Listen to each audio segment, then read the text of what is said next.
Howdy, folks. Welcome to session 60 of the Sphere Power Campaign. On this one, I'm titling Stepping Stones, as hopefully you'll eventually see why. Beneath the sands of the Desert of Desolation, the crypt of Badr al-Mozak has been abandoned for centuries, but recent events have brought a flurry of activity to this tomb of the now long-dead land baron. Nonetheless, the gauntlets of tricks and traps that have protected this tomb through many generations have presented the party with some of the most difficult and dangerous challenges they have faced so far. After surviving the array of undead that assailed them on the suspended bridge, they managed to discover the secret of and navigate their way up one of the three pits of Everfall that protected the entryway to the upper chambers. Party was then forced to contend with a room with a plethora of light beams crisscross the area, requiring an agile traversal to avoid triggering the varying effects of some of the deadly rays. Indeed, Kaelali had a very close call with one beam that managed to intercept a coin purse which had dislodged from her belt and disappeared without a trace. Eventually making their way through the entangled beams with a few burns and scrapes, they emerged into a darkened chamber pervaded with an overbearing sense of evil. Upon entering the chamber, Kaelali feels a humming vibration within her tunic.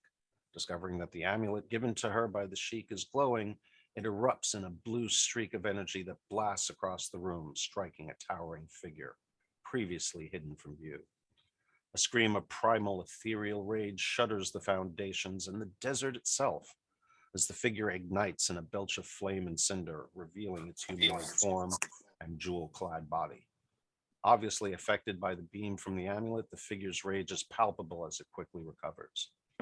But instead of attacking, it apparently takes great care to place down an ornate blue bottle, which he had been holding, before turning his attention upon the intruding party members. After Fekish manages to silence the room with a divine request and inflicting a few blows that should have killed most other creatures, the party begins to believe they have the upper hand on this creature, when it suddenly disappears from sight and does not return. Only the blue bottle remains, upright on the floor just beyond the center of the room, which Haig decides to investigate. And we will resume at that point. Actually, a little further on, Haig did decide to smell it, but there wasn't going to be much choice of stopping the process. The bottle opens, a blue mist starts coming out of the bottle itself, a heavy blue mist that quickly settles to the floor, coalesces, and begins to take the form of and eventually solidifies into that of a very beautiful young woman from apparently the tribe of the White Palm. And that is where we stand, though I should point out that as the mist fades and the bottle's effect ends, the blue mist, which provided a modicum of light to the room in the absence of the disappeared Efreet, you are now in the dark. Redreth will cast dancing lights so we can see what's going on in here. Okay, and before I forget, let me get some timestamps out for Kaoli.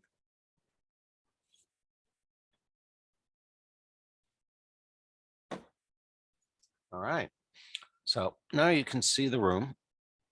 Let's see, let me get the map open.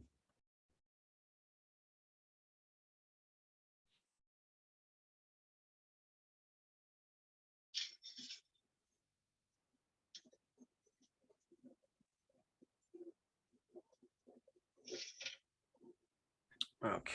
And for my dancing lights, I'm going to put 4 of them and I'll create little circles with where they are. Okay. Let's see.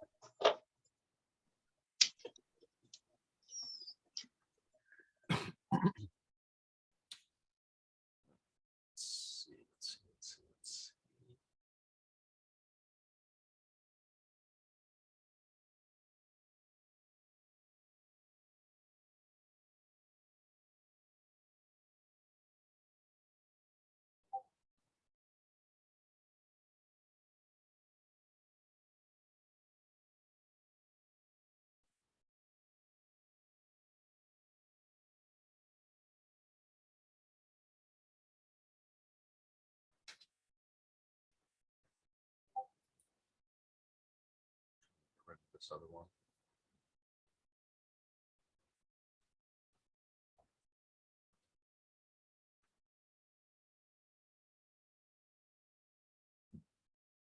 I don't know if you guys saw, but I did put something in the general channel in Discord for you. Somebody said puppies. Damn you, you evil hold on. man. Jim, hold up a second. I'm going to have to reset all the pointers.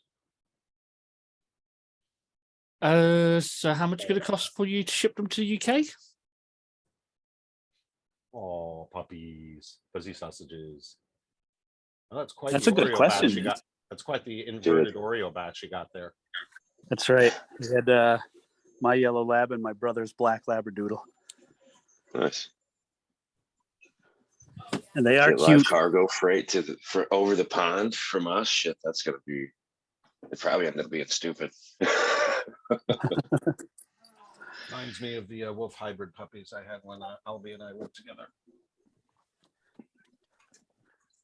Choke one out here, honey bear. Come on. She's not the brightest mama, I'll tell you that.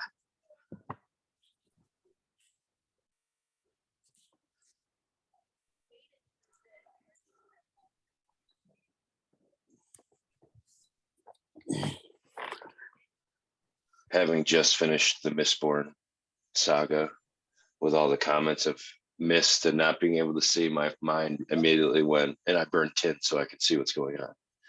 And I know I can't do that. Yeah, exactly. That's such a good series. Oh my God, I loved it. Lost Metal was I don't Jim, know. did you get through it? Did you get into the second era with that one? With Wax and Wayne? Mistborn?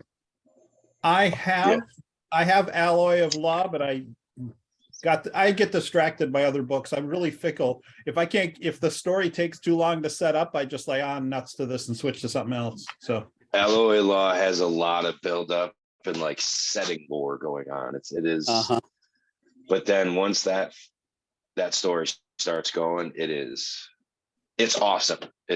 I think it was great to see a condensed version of everything else that he does. And I really got that feeling from Era 2. I loved it.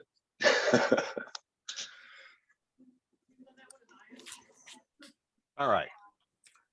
So we got the lights placed. You can see clearly in the room now.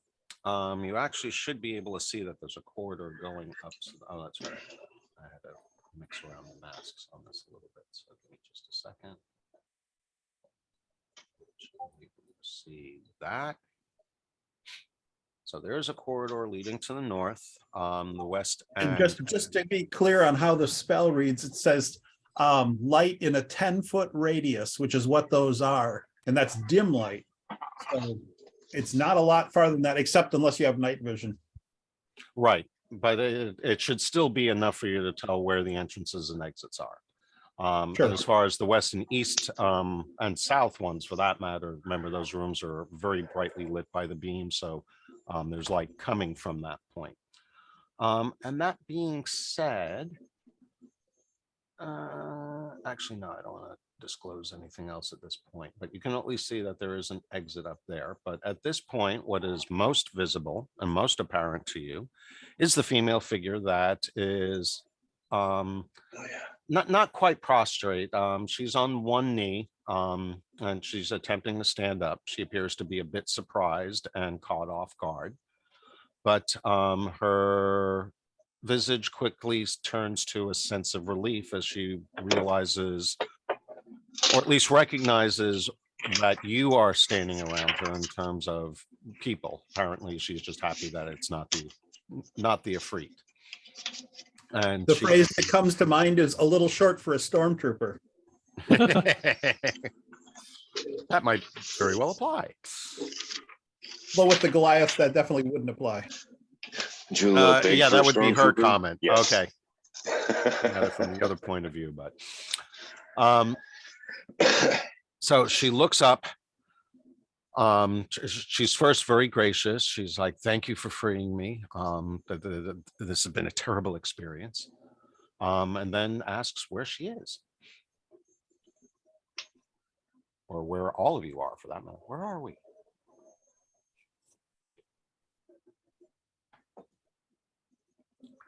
Is anyone going to speak, or are we all just staring at our semi-clad form? Varric will say we're in a very dangerous place. I can't find her name, but he's going to assume that it's the princess we've been looking for. Shadala. Yes, thank you. It helps if I don't have myself on mute to be able to speak. I was going to say I'm probably the closest to her and still holding the bottle that she was in, but I'm going to be kind of panicked because I don't have the silver in my tongue to speak nicely to the princess. Okay. I would defer to my brother, be looking at him and be like, say something, dude. I'm like, I don't know. I'm panicking.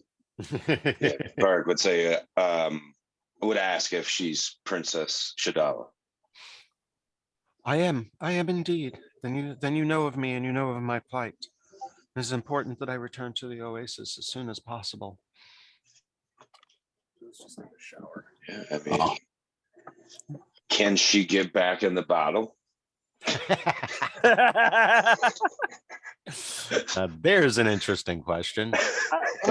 Why don't we pretend I asked that question? Because that would be about my speed, I think. It'd be easier if you got back in here, princess. A lot safer, for sure. She looks at you quizzically and says, well, thankfully, that's not a choice that I can make. Okay. And the only other person in the room with us is Mizrim and Fekish and Redrith are in the hall. Correct. Kaylee, where are you at this point? Have you entered the room, or are you still down in the light chamber? Shush.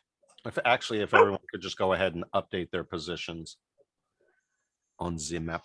Redrith definitely hasn't moved. He's staying just down the steps so he can just see into the room, but he's not entering, because assuming we're probably going to exit, if we have the person we're searching for, we need to get her back to the place post haste. Yeah, for sure. If we want, we can come back here, but we need to get, first priority is to get her out of here. Right. Without her being in the bottle, it's a pretty compromising situation. There's always a little bit of sliver of doubt with me, though. Is there a way we can confirm that she's her? I don't think there's, I'm not saying that I don't believe that it's her, but there's always a little sliver of doubt of being played, because the Kalatarius took off pretty quickly. Mm-hmm. Well, being that you are actually being observant and looking for some indication that she is who she says she is, you do notice something that strikes you as she stands up. And she has some rather interesting markings on her hand, which you can't quite see because she isn't exactly like, here, see my hand? But you do notice them on her palm. And they almost look like writing of some kind. And especially being someone who is engaged in all the translations, it catches your interest very quickly. But it does not look familiar. And again, as she stands up and puts her hands at her sides, it becomes obscured from view. It does not look familiar. Varric's going to burn a detect magic. Take a look at her. At her? Yep. And then around the room. But at her first. Okay, give me 1 second.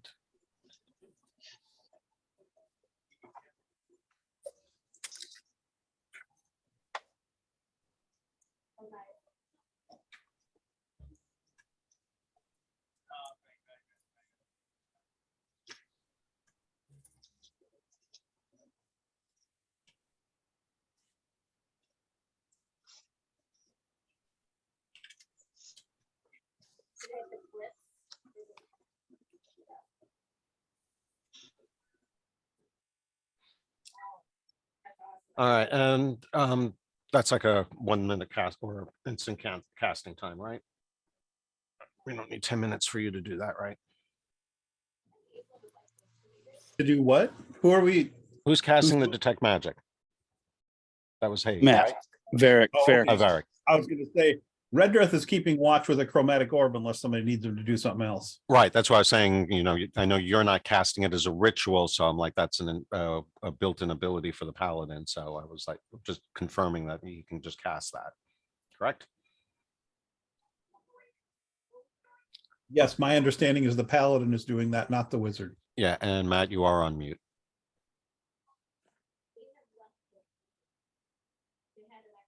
He's still focusing on summoning his detect magic or I guess so. Well, full meditation. upon casting the detect magic, presuming that he'll be back to us in a moment, there is nothing detectable in this room or on her person, though presuming that Kaoli still has the amulet out. I gotta look up the thing anyway. Hold on. Where's the range on the damn thing? I was going to say, is it similar to what's on the amulet? But I'd have to look at her hand first if it wasn't recognizable. I will be right back, guys. I gotta make a work call. I'm gonna.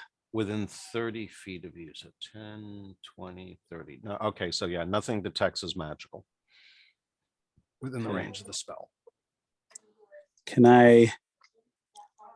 I'm gonna do a perception check and see how well I see, like if I notice if there's any similarities to anything we've read before. Well, you can't even see the thing right now because Oh, right. That's right. That's a good point. I mean, if you want to do more about it, either looking at it or identifying it, you're either going to have to grab her hand or ask to see it. Ask to see it. All right. And If I caught it and saw it, I'll ask to see it. Okay, and who is going to be the one? So Dan is asking. You're not the charmer of the group, but yeah, Right. I've got a still got to make that charisma roll. persuasion. I can do a persuasion. Or is that something you're saying? I was going to say it. Could we see it?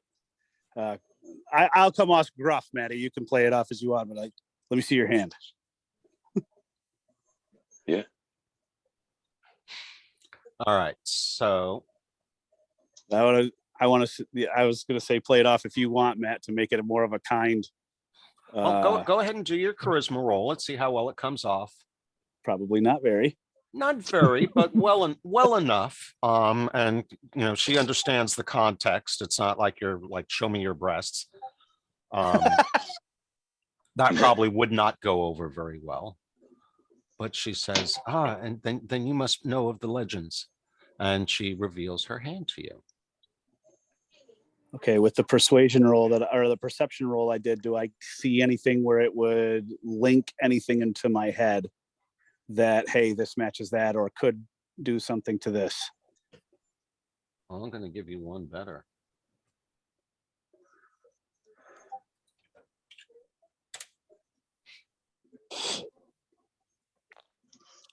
Image. And since you are aware enough to want to compare it to the amulet, I'm going to let you compare them side by side. Sweet. Oh, it's the rest of the. Now, you guys get to have some fun, preferably someone who has some graphic skills. Okay. Sorry, I'm still getting ready for the day. Master James, do But- you have any graphic skills, abilities But, accessible at the moment? But Kaoli is paying attention, and when they ask to see her hand, we will. Move on up to the Yep. side. We finally got ourselves a piece of pie. Oh gosh. Okay, the one thing I am not good at is compositing images in my head.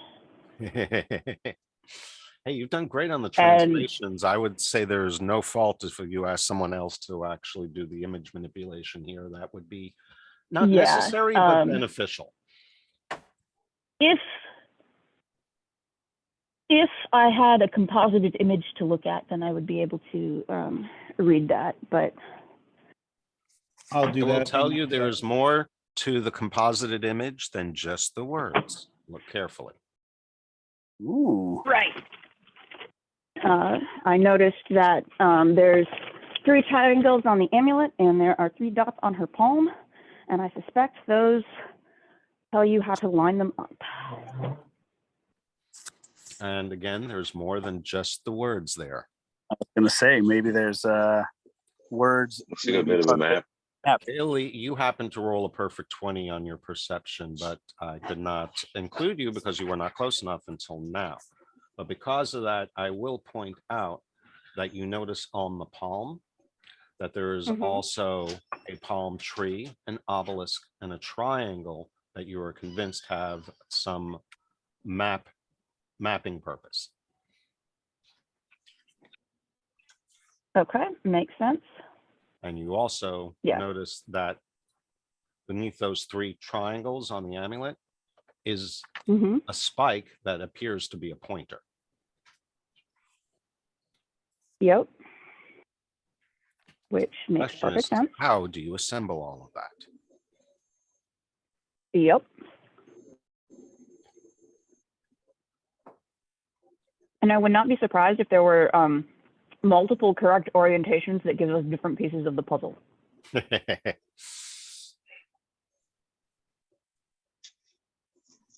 All right, so that would just seems like the sort of thing that what Marquette, the ancient wizard, would have included to make sure that the prophesied ones are in fact worthy.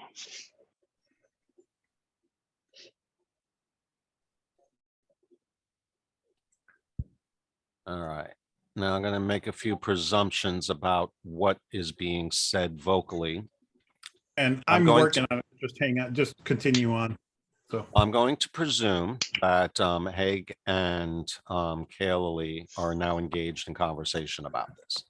So at least some of what you are thinking or considering or suspecting is being shared in a verbal manner that Shadala will be able to hear and respond to. Probably, although half my muttering is probably in Elvish, and but you're not talking to Haig in Elvish. No, if I'm directly addressing Haig, I will be speaking Common. But if I'm just mumbling to myself, I will definitely be speaking in Elvish. Right. So yeah, there is some of it that you're considering to yourself, but again, I'm presuming that you're engaged in at least some conversation with Haig. It's like, hey, you notice this, or what does this look like to you? And she's obviously aware that you're staring at her hand, you're comparing it to the amulet, that you're talking about. Honestly, I'm probably trying to position. I'm trying to see what happens when I position the amulet over her hand, which would make absolute sense. And as you're doing so, she responds to you, and she seems to actually respond rather favorably to you, at least presumably because you share gender. But she starts talking about it. It's like, very pretty, aren't they? These were supposedly passed down to me and my ancestors by Martek himself. He had given us these marks as well as the amulets that the sheiks had passed on, and they were spread out across the nomadic tribes of the desert many, many years ago. Somehow they were supposed to be used to combat that thing that Martek foresaw, but we don't know how it's supposed to be used. One time in our past, the meaning was known, but it's been lost through the ages. and Kaoli is giving her just enough attention that she knows she's being acknowledged. But focused on the amulet in the palm. Yeah, she's absolutely focused on the puzzle in front of her. Well, I mean, we also have, pretty much the rest of the party in there except for Redreth, and Mizram's kind of tucked behind. But, if Fekish or Varric want to engage and discuss with her, that would be perfectly acceptable while you guys are molesting her hand.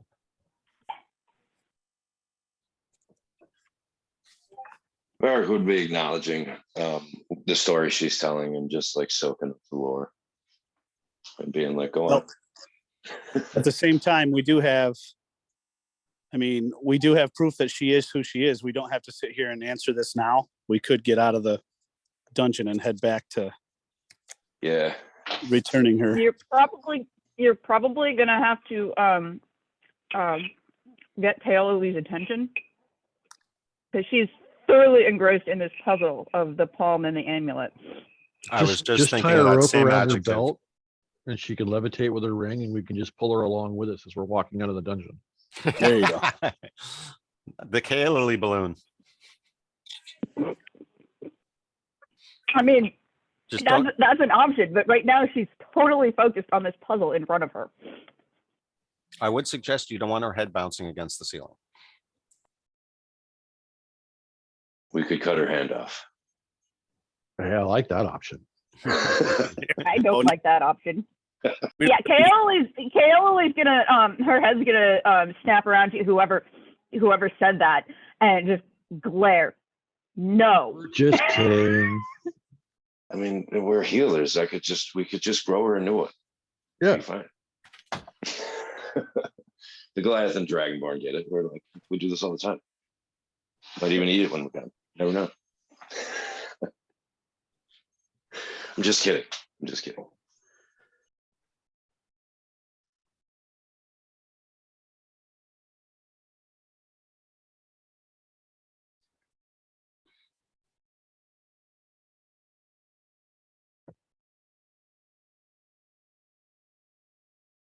So herein lies the next question. Is the way through, or is the way back through the funky prism room?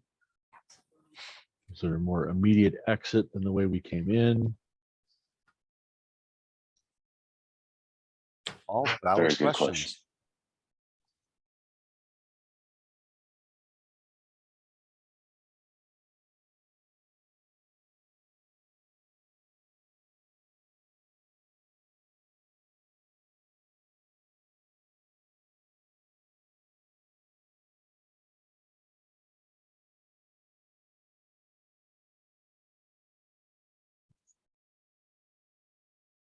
Sorry, people came There in. was a room north, or exit way north, correct?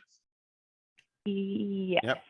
Like the other stairwells, this one descends downward, but it is a darkened area. It is not lit up, brilliantly lit with the light webs. Yeah, Kaylee's going to realize after your comment about cutting off her hand and you're only half joking. Kaylee's going to realize that everybody else is trying to figure out the best way to get out of here. Oh, wait, maybe I should pay attention before I get left here. Certainly don't leave us to our own devices. And then she's gonna, she knows that we have an option to go back the way we came. But she's also going to come down here and see if she can see anything in this darkened tunnel that nobody else can see. In the campaign play channel, I've superimposed it. I think that's correct. So you can take a look at that, but I think those are matched up correctly. Okay, I tried various filters in Illustrator. So okay, yeah, the opacity on the amulet is so low, I didn't even realize it was there at first. So I can't see anything that was written on the amulet. no, I combined them. I use the darken filter. Ah, so everything okay, you so see, these are that's them symbols combined together. okay. Well, you can definitely tell. Hold on, something's not working for me. You can definitely tell on the amulet that the word is supposed to be what's superimposed on what, Jim? Because I can't even see the word. You can tell the center word on the amulet is salvation. Mhm. You don't see Yeah, and that. keep in mind the rest of the amulet would obscure what is not exposed in those open areas. Yeah. So that does look a little confusing. Yeah.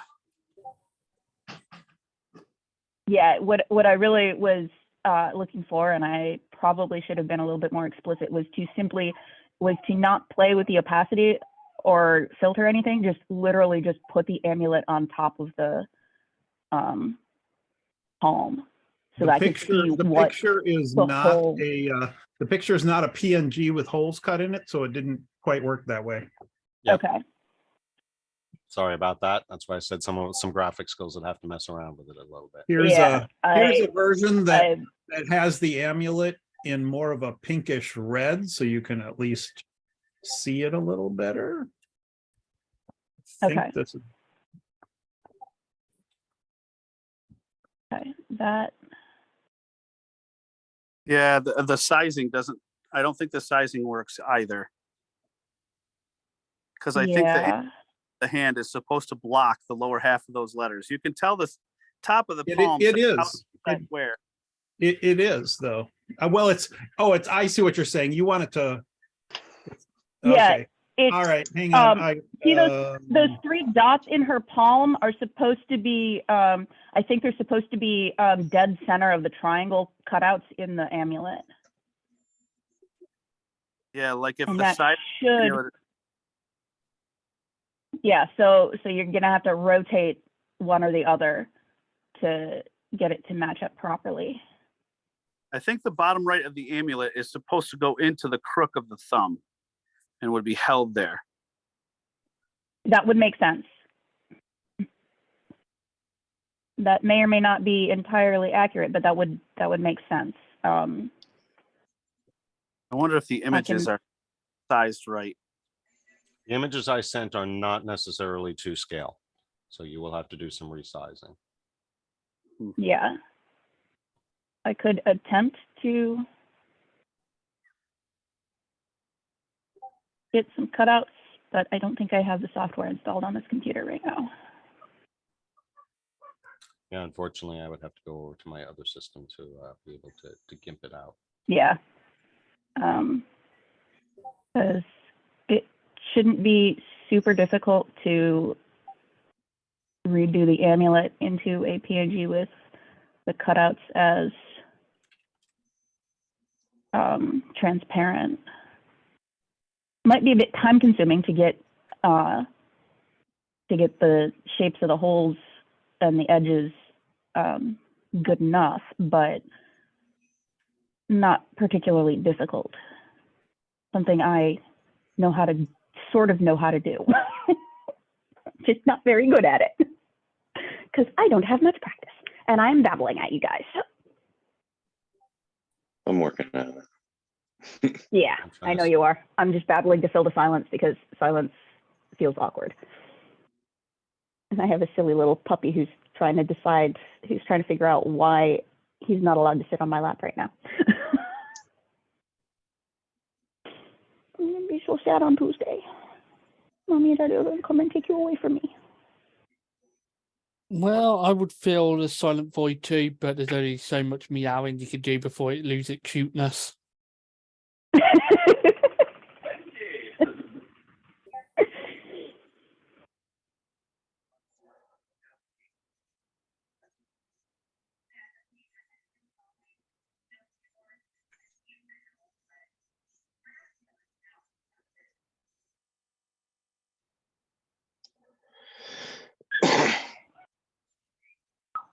Somebody came in and then somebody left, and now Benji is very, very upset that somebody left. What a cute, silly puppy you are, Benji. Realize that.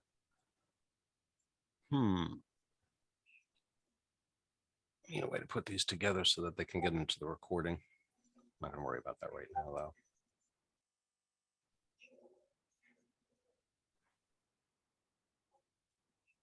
Definitely do not have the best tool for this right now, but I'm trying to do the cutouts for you guys also. Using Paint of all tools, geez. Paint works for some things. Definitely doesn't have the brush control. That would be nice right now, but Yeah.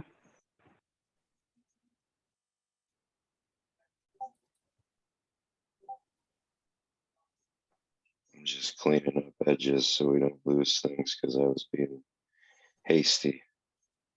It is a little sloppy, so.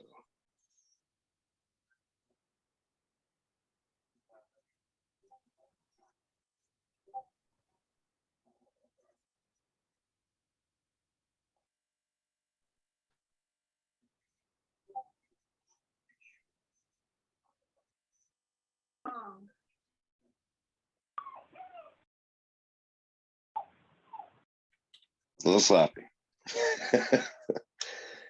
Oh, that should do it. Yeah. All right. Meanwhile, while you guys are attempting to decipher it, I should at least share with you the description of what Kaylee currently sees. A dark Oh staircase yeah, that's descends to a 50-foot square room. In the center of the room stands a single pillar bathed in a column of light. Glistening atop that pillar is a huge cut jewel, its facets flashing with a fiery light. The floor is paved with hexagonal flagstones of marble, each 5 feet across. A single arched portal is in the center of the opposite wall. interesting. Yeah, she's not gonna step down there just yet. It's definitely a wow. Is that a Fantasy Grounds effect that's making it flicker like that?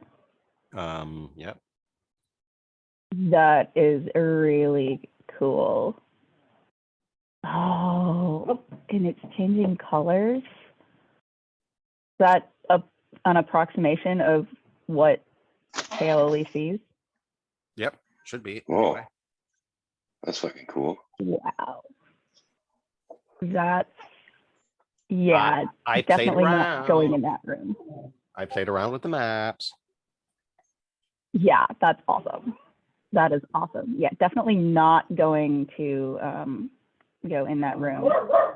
Because that's definitely going deeper, and Kaylee has a sneaking suspicion this is another puzzle. Sorry, guys. I thought everybody was just being quiet working on the puzzle. I didn't realize that my Zoom had crashed. Go. Well, welcome back. Hey, what did we figure out? Anything? Matt seems to have grabbed the amulet and turned it into a PNG with holes. You have a Oh, rave going it's on hard. to the north. It's pretty tough to get it to line up. Now we just need to superimpose it over the palm and do some resizing and do some resizing and rotating to get the the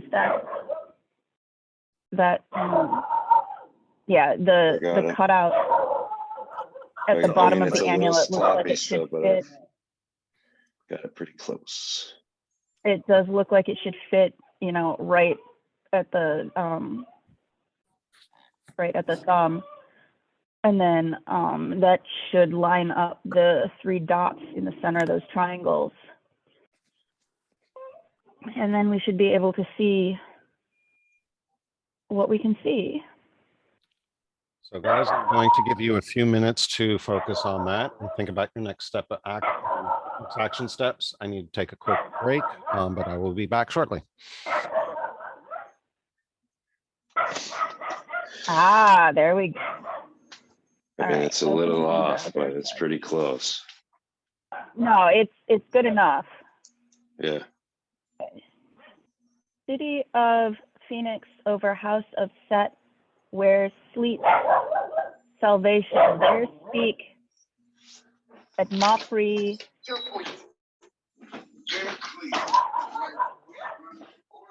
Preetno? At Preetno? Yeah, I can't tell. The resolution on the original images does not show me enough detail. City of Phoenix over House of Set, where sleeps salvation. Salvation. Yeah. There speak. Yeah, I have no idea what that I tried messing with that last bit for a minute and couldn't get anything super discernible. I think that's a magic word based on the area. We've had that a couple of times where the word has specific. On our maps, does that palm tree and triangle that's mean anything? Well, Oh, okay. the palm tree is labeled white palm. Mhm. So that triangle, we should figure out what it means on our map, and then that pointer should be Maybe. Do we know where the white palm is on our map? Right. Yeah, we do. Maybe we set this on the map, similar position with the white palm right there on with the amulet over the map, right? Yeah. And see where it's pointing to. We could attempt that. Yes. But we do need to come on, where is it in this list?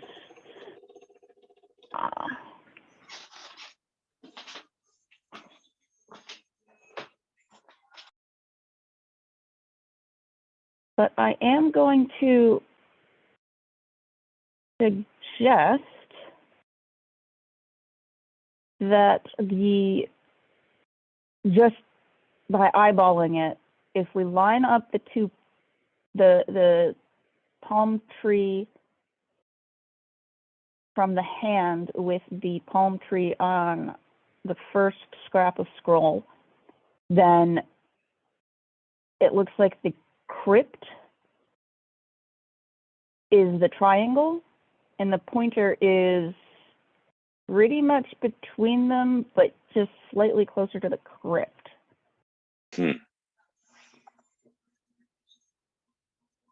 Yeah. I'm just eyeballing it now.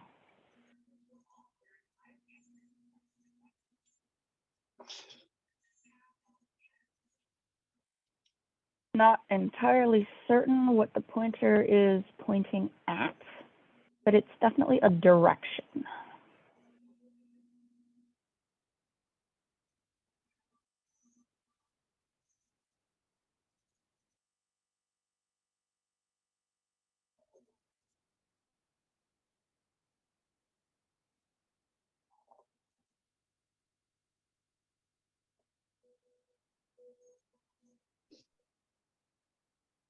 The original image of the amulet does not have that closed, so it looks like it's 2 E's.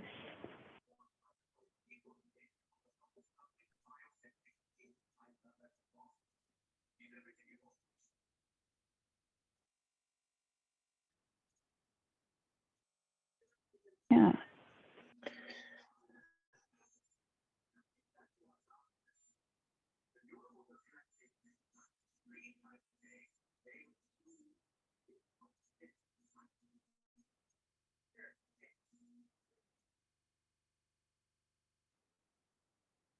Redrith is continuously watching for the bad guy and thinking maybe it's best to get out of here and figure out that problem later.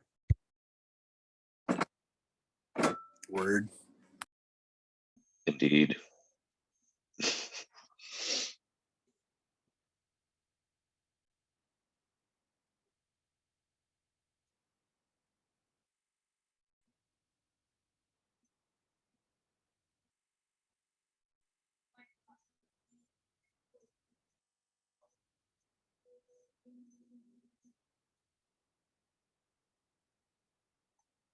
There, I just transcribed my best guess.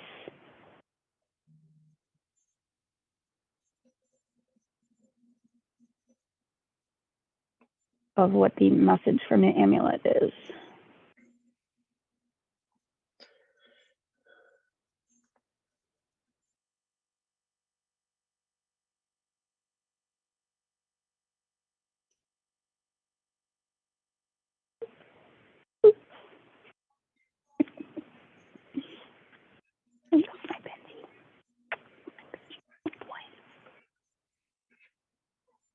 So, But yes, Red Dress does have a point.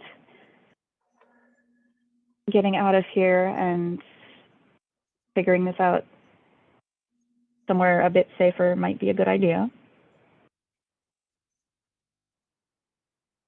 Sometimes Kaeli can be a little hyper-focused on her puzzles. Because apparently she likes puzzles.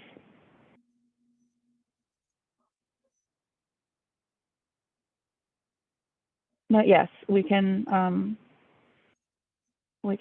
get out. Kaeli is going to report what she sees in that room and that it looks like another puzzle trap.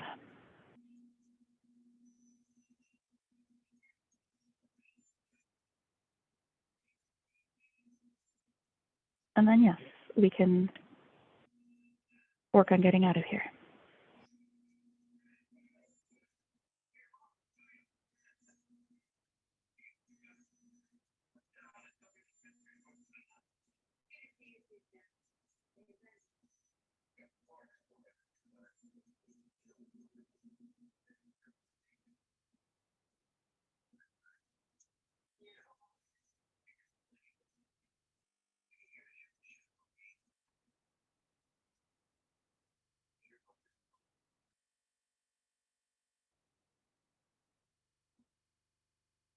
Keith, are you trying to talk muted?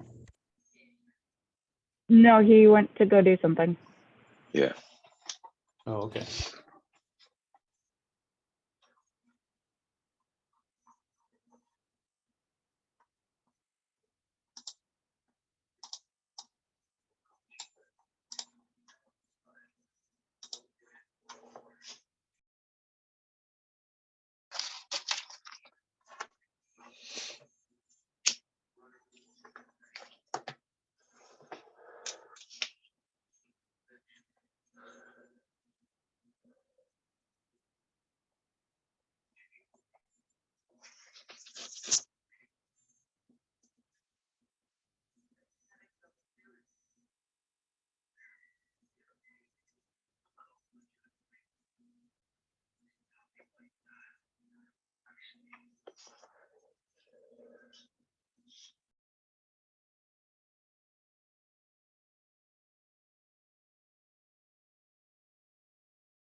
Yeah, I get the same word, the same two words that you got there, Alex. Yeah, that's it. Even Okay. I've been manipulating the amulet for a minute here, and I don't get any other words but that. So now I'm like, is it like a jumble? Do we know these words and we're just not seeing them? But I don't see it. No, they seem like they just feel like they would be Yeah. Say friend and enter. yeah, they just feel like they would be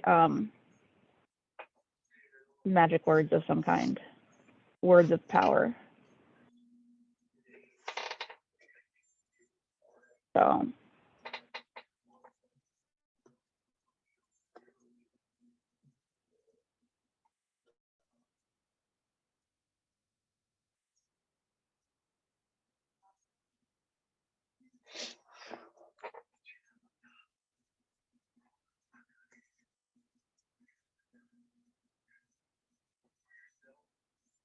I did that shit on my phone. hey, phones are getting more and more powerful and capable. And yeah. and Having a some stylus. of some of the only limitations of what the phones can do nowadays is limited by the size of the screen. Yeah. In some ways, that is the primary limiter of what the phones are capable of, because there's only so much you can do on a screen that fits in most everybody's pockets. Right. Especially since a lot of pockets these days, at least for pockets are getting bigger. Approximately half the pocket. Yeah, but For And my women are half the getting more of them. population, they're still kind of undersized. That's true. That's true. All right, so what have we all decided to do? Well, Kaoli has decided that Redruth has a point, and maybe we should get out of here before we figure out what we're doing next. Yeah, but what if that's a door? Varg's gonna approach the glowy thing and divine sense. Get within range and do some. Focus, focus. Yep. All right, and let's see. Divine sense. What exactly might that tell me? I can sense any fey, fiend, or undead. So I should have it. You sense none of that coming from this Okay. room. As an action, you can open your awareness 60 feet.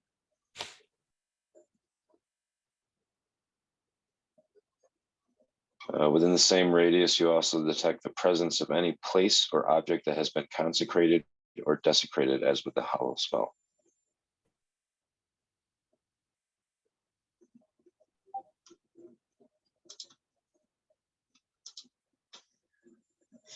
Well, this is a tomb, so in that regard, the whole place kind of gives off an aura of Yeah, desecration. that makes sense. So I'm going to look at Redruth and be like, you don't want to know what that glowy thing is?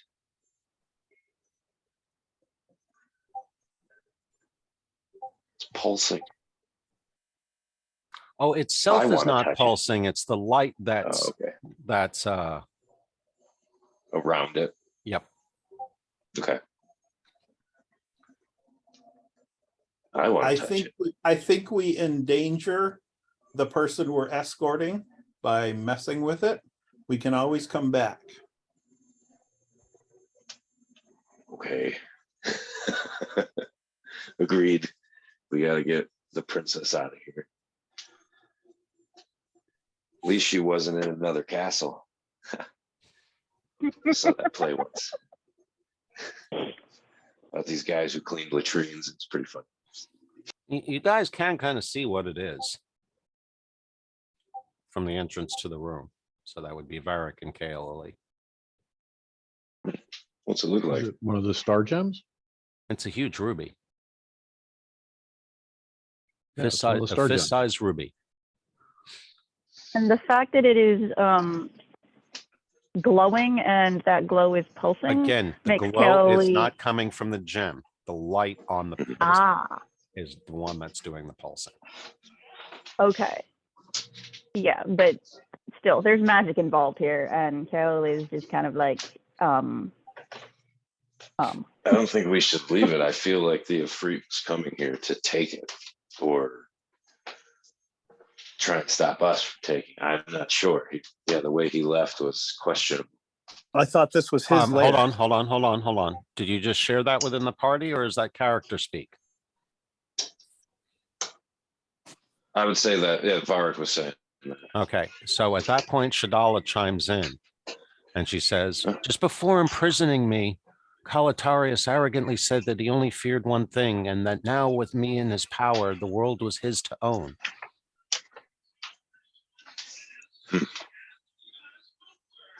Varric will point at the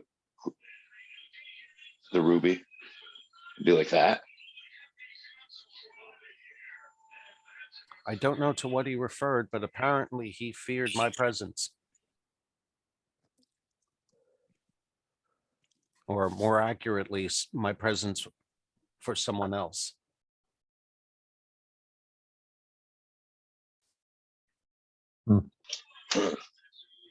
There is a mystery locked within my palm print and that amulet that will spell his demise, but I have no idea what it is.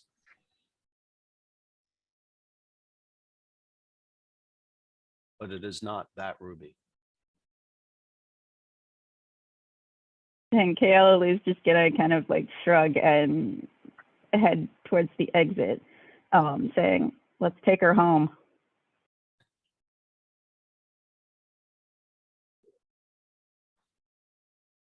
And I have a puppy climbing on my head. That's a agile puppy. So with detect magic, you don't get anything from that red ruby. Detect magic does give off the ruby is magic, and the light that's shining on it is magic.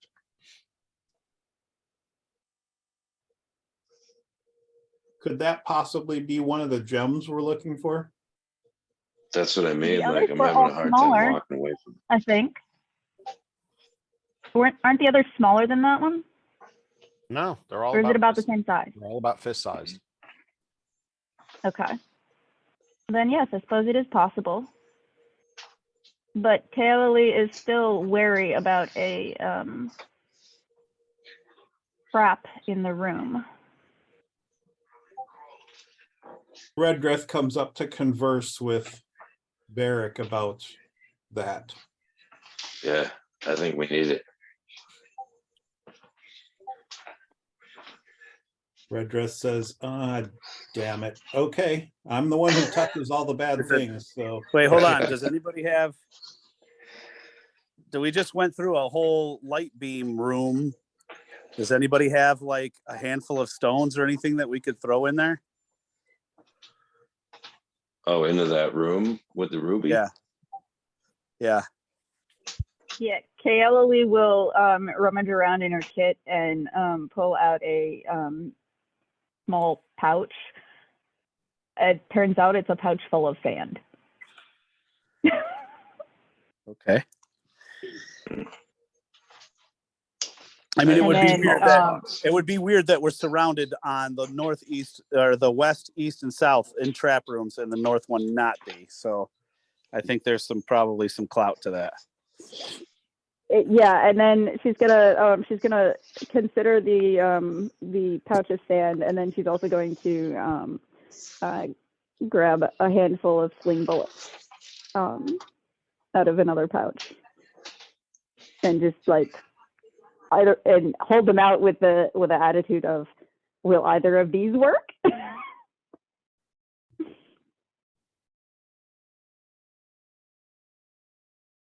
Yeah, I'd say the sling Red ammunition should dress be. also conjures mage hand and has Nice. that next to him and says, well, we can use this.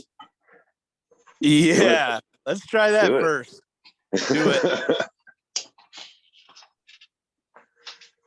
And it can lift, I think, 10 pounds? 10 pounds. 10 pounds, 10. yeah. It can And lift 10 pounds or otherwise exert 10 pounds worth of force. It can just reach. I have a reach of 30 feet. So from the edge of the stairs, I will have the spectral hand float over and attempt to pick up the ruby. Yeah, Kaoli is on alert and ready to shoot something, just in case. So Keith, you'll have to tell us, I'm attempting to pick up the ruby with the mage hand. Okay. So let me see. I need to look up mage hand quickly. There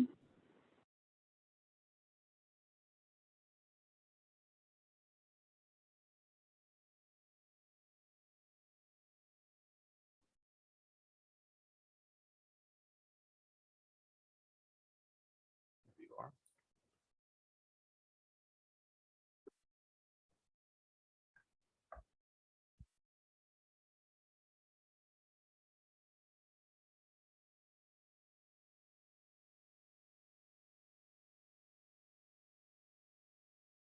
Interesting. Missing a critical piece of information from that spell. Oh well. All right. So 10,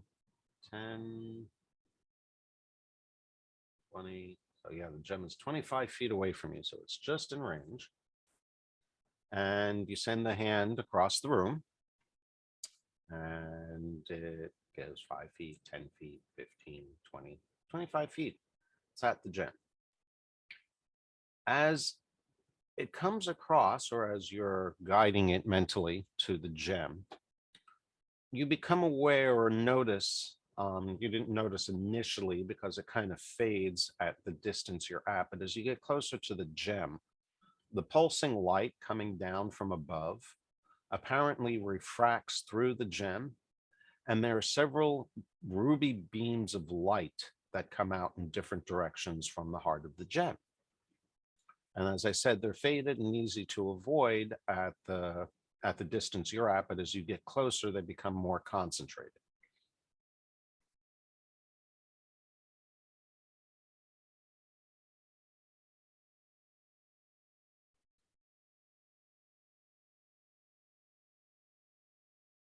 Are you going to respond to that or do anything about it, or are you going to pick up the gem? The mage hand is not, is it physically there? Do they actually do damage to it and make it go away? Well, you don't know. You haven't actually intercepted a beam yet with the mage hand. You're just noticing that, oh yeah, it was no problem to avoid it, but as you're getting close, you're like, hey, there's a bunch of beams coming out of this thing that look awfully bright. And they're pulsing with the light. You're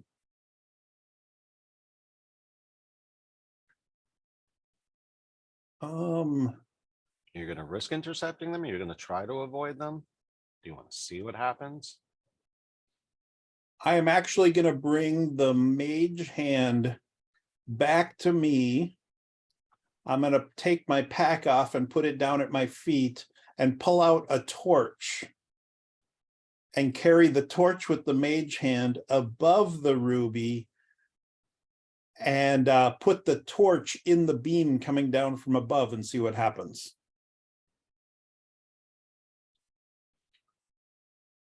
All right, so the spectral hand or the mage hand is carrying the torch over towards the ruby. Yep, up above it to where the light is coming down from above. Gotcha. As you do so, and the torch itself intersects the beam of light, which seems almost impossible not to do if coming at it from above. Right. It suddenly incinerates into a pile of ash. Okay. I pull that back. Okay, lesson learned. But the hand is okay. Right. Yeah, well, I'm assuming that the hand didn't actually get touched by the light, but seeing that go away, I'll take a chance and I will run the hand through the light and see what happens to it.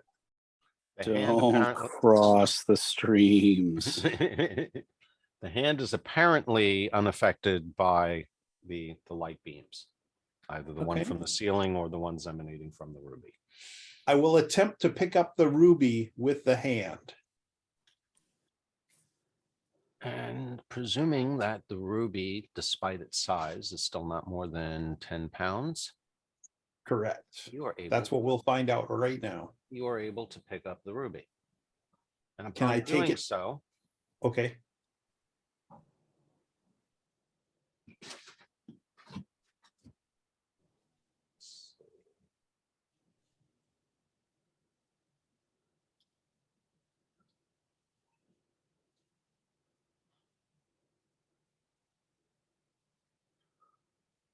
the light stops.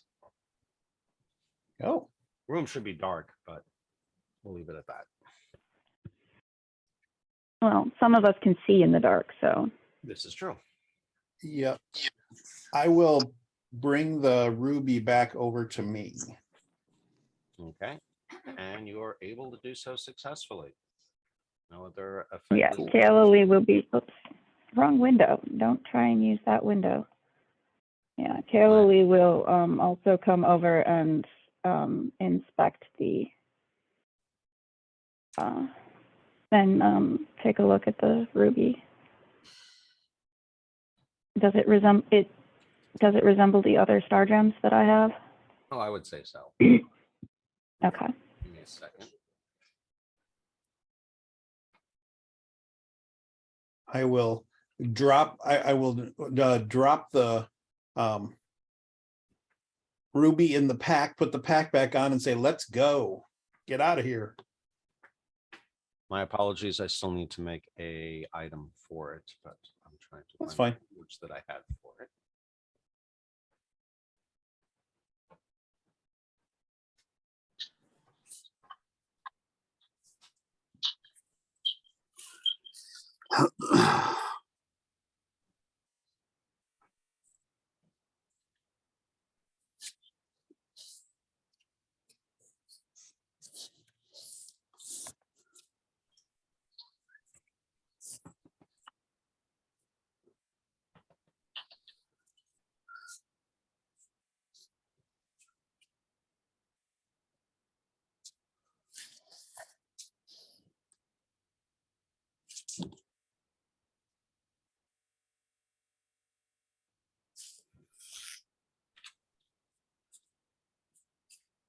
All right, so.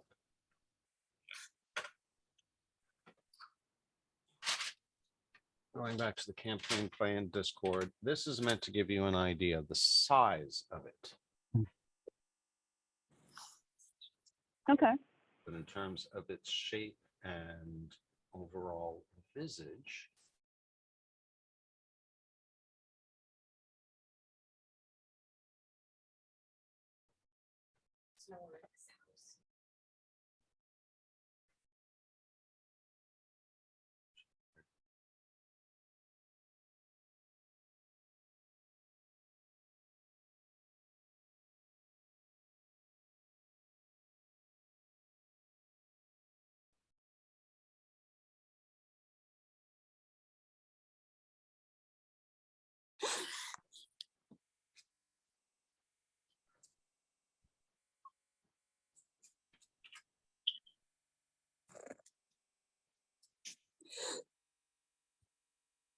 it looks more like this.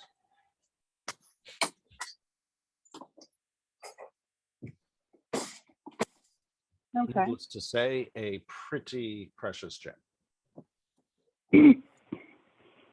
Much like the others. I think I have 3 of them. Yep, and this would make number 4. All right. And with it in hand, presuming that you are not being too surreptitious about it, but obviously the retrieval has garnered the attention of the entire party, including Shadala. She comments as the hand brings it back to Redrith that, oh, the Star of Shapalar, the one that is named that I am named after. It is a most beautiful gem, is it not? Woohoo!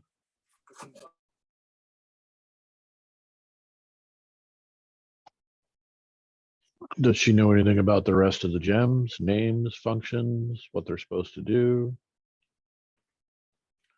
No, that specific information probably would have been lost to legend, especially the Curious. locations of them. She Yeah. wasn't even aware that that one was here.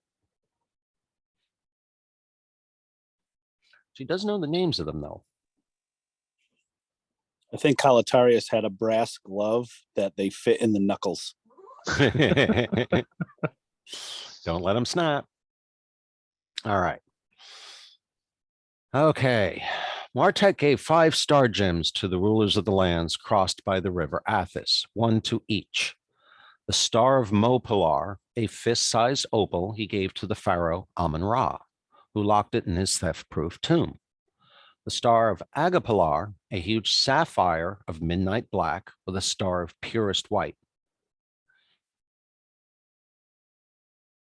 He gave that to the Lord of Pazar in return for keeping Kalatarius prisoner. The Star of Shapalar, the one in your hand, a very large faceted ruby he gave to a pharaoh whose name is lost in antiquity and apparently was stolen by Badr al-Mozak. And apparently, as the legends foretold, was buried with him. The Star of Kanpalar, an enormous clear crystal, is thought to be buried near the White Palm. She doesn't know that you guys have found that one also. The Star of Melos Pilar, a faceted amethyst ball. was supposedly taken to the cursed city of Sohn, never to be seen again. And that's what she knows of the star gems. Okay. Can we compare the stars we have to her story and maybe narrow down which areas we got to go to? We've only got one left. The one that's not Mo Polar, but the other M1. Melos Polar? Yes. That's the one. That's the fifth one. Mm-hmm. That's the one, presumably when we put the amulet on the map, it could be pointing to the, maybe. Possibly.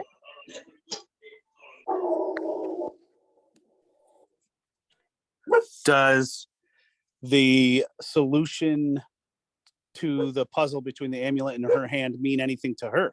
Can she see those points and go, hey, this kind of makes me think that this does this? Good question.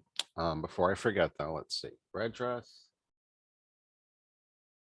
egg, Kelly, and Varric. Perfect. All right. Each one of you are getting an inspiration point for helping solve the riddle of the amulet. Cool. As for what Shadala says, she agrees with you that, what you've said so far about it potentially being the location of one of the star gems, possibly the one that you're missing, especially if it's, pointing somewhere that you haven't been. All sounds very reasonable, in line with the legends, but she doesn't know for sure. As she said, the details of it have been lost amongst the generations that these have been passed down. And she's only the ordained one. She's not actually a member, a birthed member of the royal family, so to speak. So perhaps after she marries Hassan, she'll be become privy to such information, but she does not know at this point. Okay. But apparently, based on your interpretation, she seems to know more lore about the legend of the amulet and the star gems than the Sheik or his sons did, or at least the one that was being truthful with you.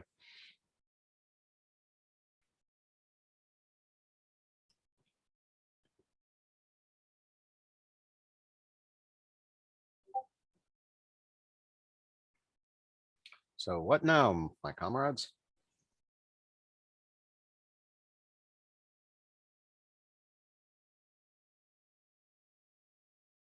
I'm interested in asking if, like I was saying, if looking at the map, I may have missed you saying or replying, but looking at the puzzle solution on her hand, if any of those, not the wording, but the symbols, where the positioning of the white palm with the arrow on the thing, if that could mean anything to her, knowing the land a little better than us. Let's see. As in, does she have any idea what is in that direction where it's pointing that might be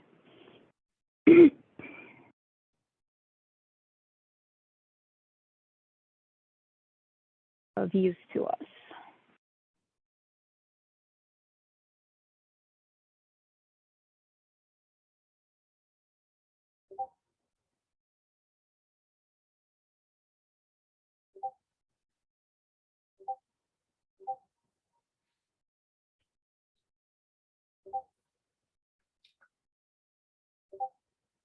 Well, all right. So she looks at the amulet, and apparently it's the first time that she's held the amulet herself, and seems quite fascinating.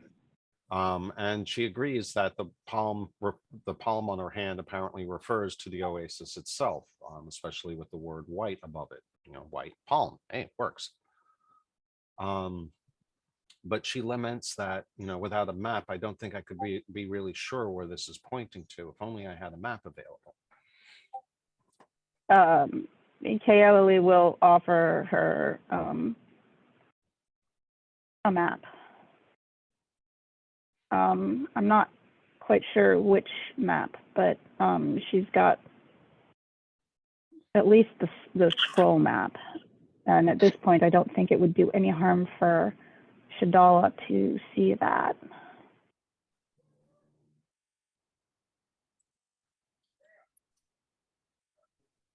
So yes, Kaoli will go rummaging around and pull out a map to show her.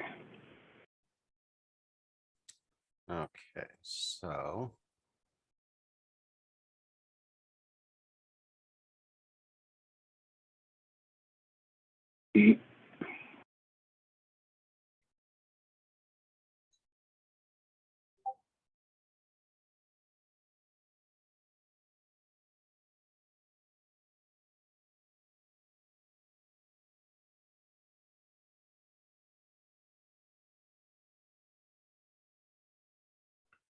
Give me a moment. Sorry for the delay.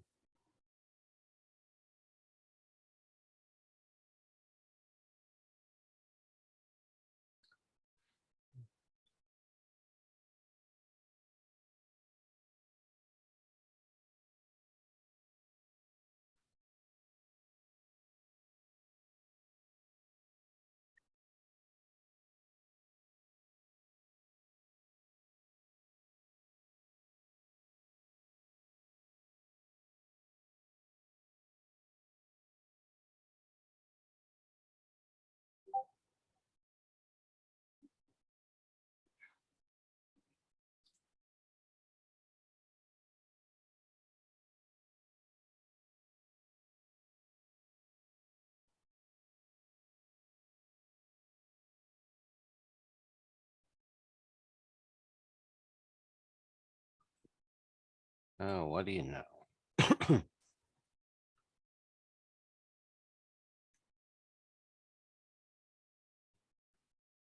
Interesting. All right.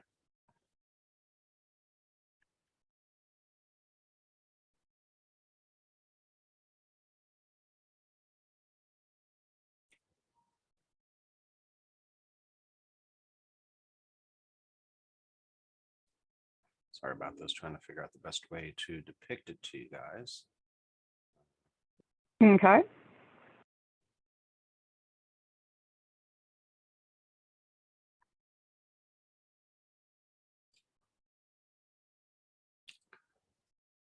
All right, so bringing up this map, which we haven't seen in a while. If you overlay the amulet on the triangles and place them in the right direction, though it may not actually line up with your pieces, purposes of the game,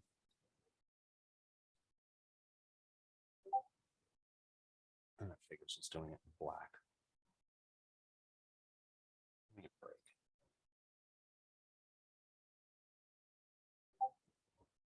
Okay, where the hell is the color setting wheel now? User color, there we go. I believe it's under options, user color.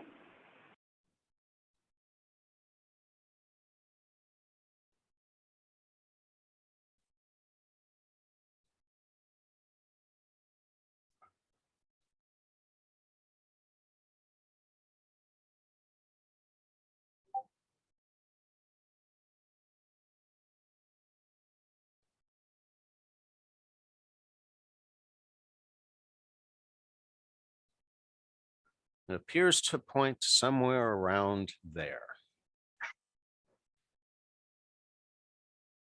Okay. And Then, Shadala does point out that those mountains are virtually impassable.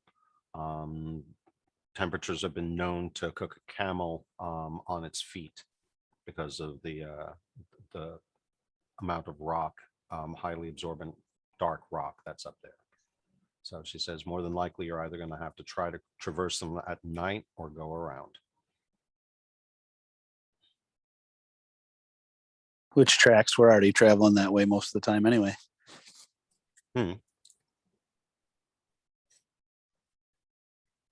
yeah.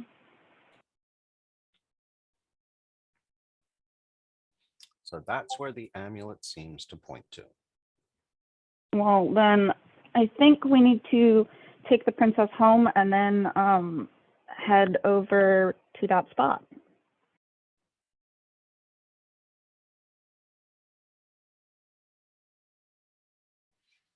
All right, so that then begs the next question of how do you accomplish that first part, getting her home?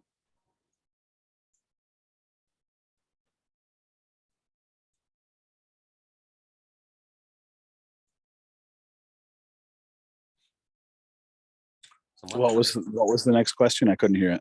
Getting her home. So one thing that you do know is getting her through those light webs is not going to be easy. You can't presume that she has the same skills that you guys do. Yeah.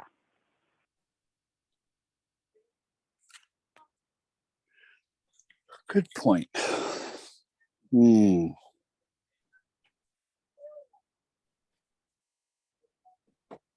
And we don't know how to put her back in the bottle to get her past that. Can anyone turn her into like a small creature? Shoulder pat. Mhm. I could. Well, I gotta check if I've got a spell slot for that.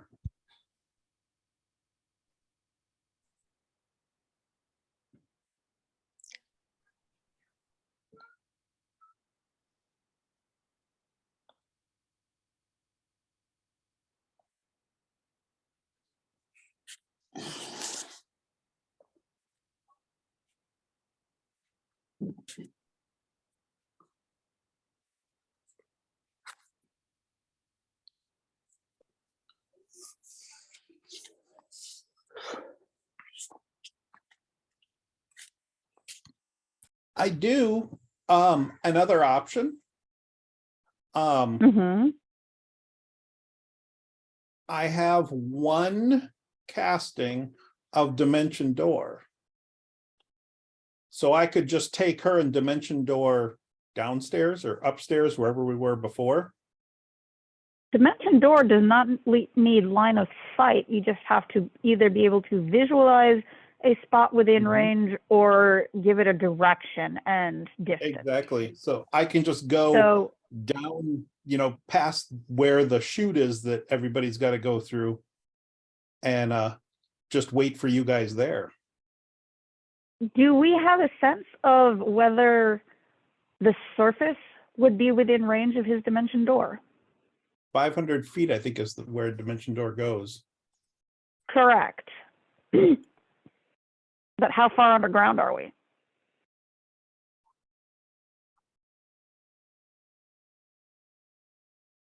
That's a question for you, Keith. And if we don't, and if we don't know, then the answer could be we don't know. But I would think that someone would have a vague sense. Too bad we don't have any dwarves in the group.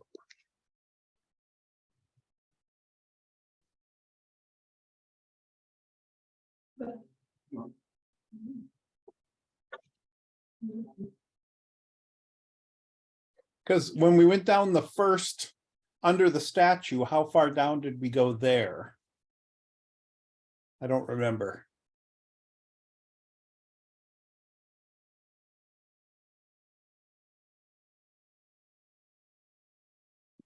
Because didn't we end up actually going up to this room?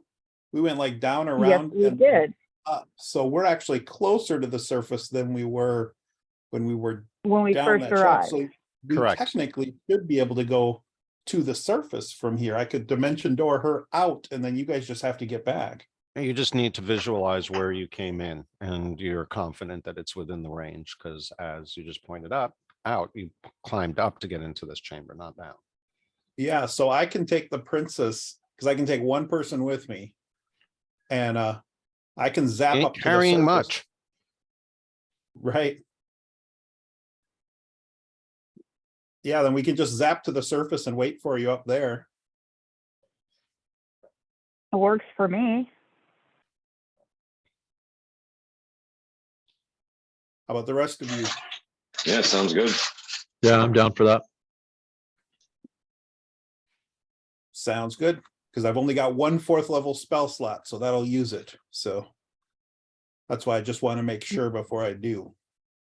No, that seems like a good use of a 4th level spell slot to get her past the bulk of the danger we encountered on our way in.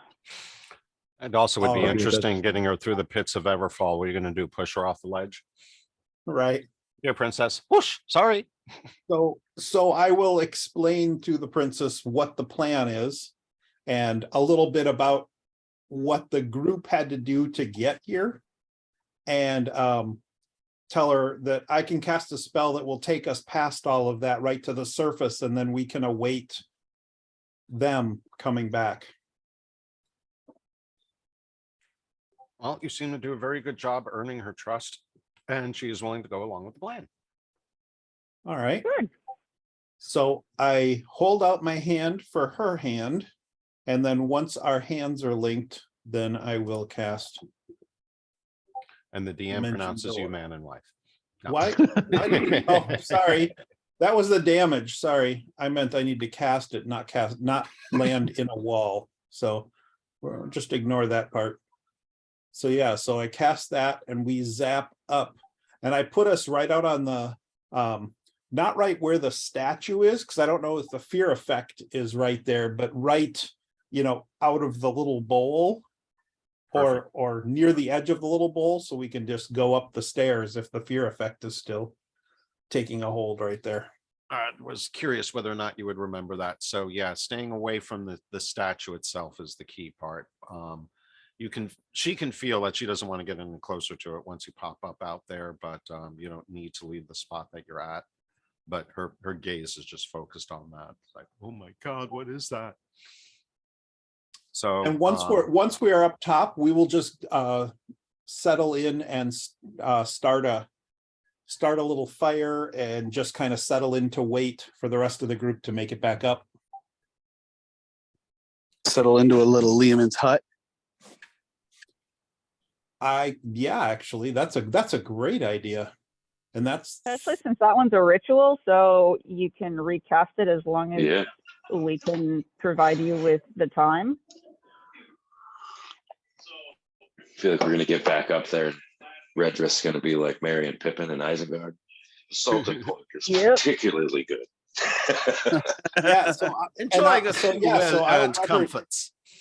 So I'll let her know I'm going to be casting a dome of protection for us, so she can just keep a watch and tap me on the shoulder if any threat makes itself known, and then I'll just settle in to cast that. Well, she seems much comforted by your presence and agrees to that and acknowledges that you probably need some rest yourself. So the two of them have disappeared from this level of the dungeon, which puts them kind of on pause while the rest of you work your way back to the surface. Yep.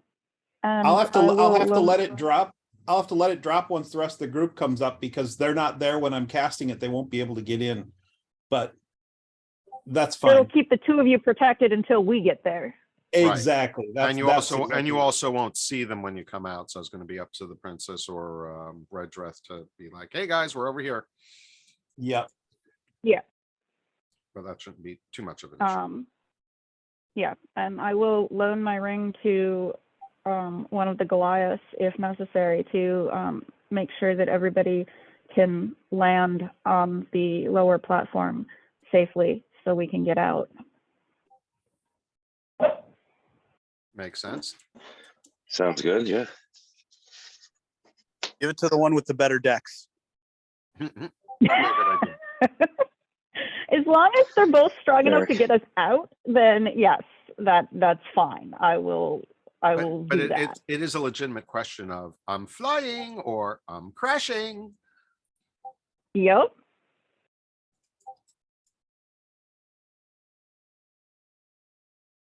All right. So what path are you, rest of you, going to take for your egress? Well, we are certainly going to take the side passage that bypasses the room full of undead. Well, I guess because you got to get out of this level. Which way are you going? back the way we came. Okay, so you're not going to proceed forward?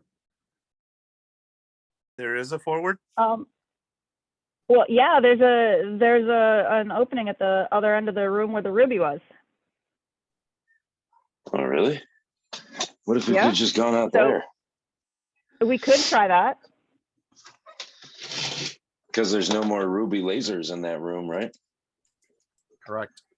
It is just a dark No. room. There's no appearance of any ruby lasers in that room. That's true. Valid point. Could And just we be the lost our refractory matrix. device is gone. Yeah. It could still be, you know, at the Full top of of the tra- pillar. Could be just we bypassed all the traps by using the hand. Uh-huh. That is also Uh-huh. possible. I mean, So- I'm at full health, though. Let's let it rip. Morris, I, Miss Tessmacher.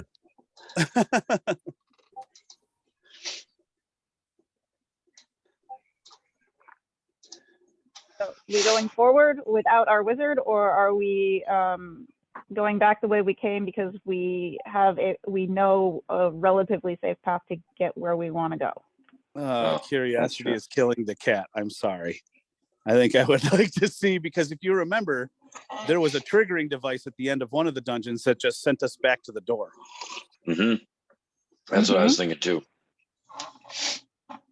We might just have to Yep. figure out this puzzle room and be done versus go back across all the other puzzles. Yeah. So Kaoli is good either way, and she's perfectly willing to float across this room too. Did you that's- end up throwing any of your sand across there? I did not. Nope. Right. So Well- those are also still available. First thing I'm going to do is I'm going to light a torch and I'm going to toss it into the middle or towards the middle of where the thing, whatever stand the star was on. Toss it towards the pillar.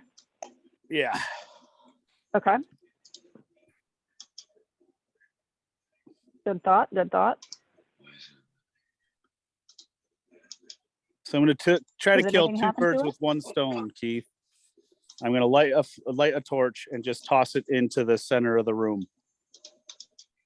Okay, so, all right, what is that blue line that I'm seeing right now?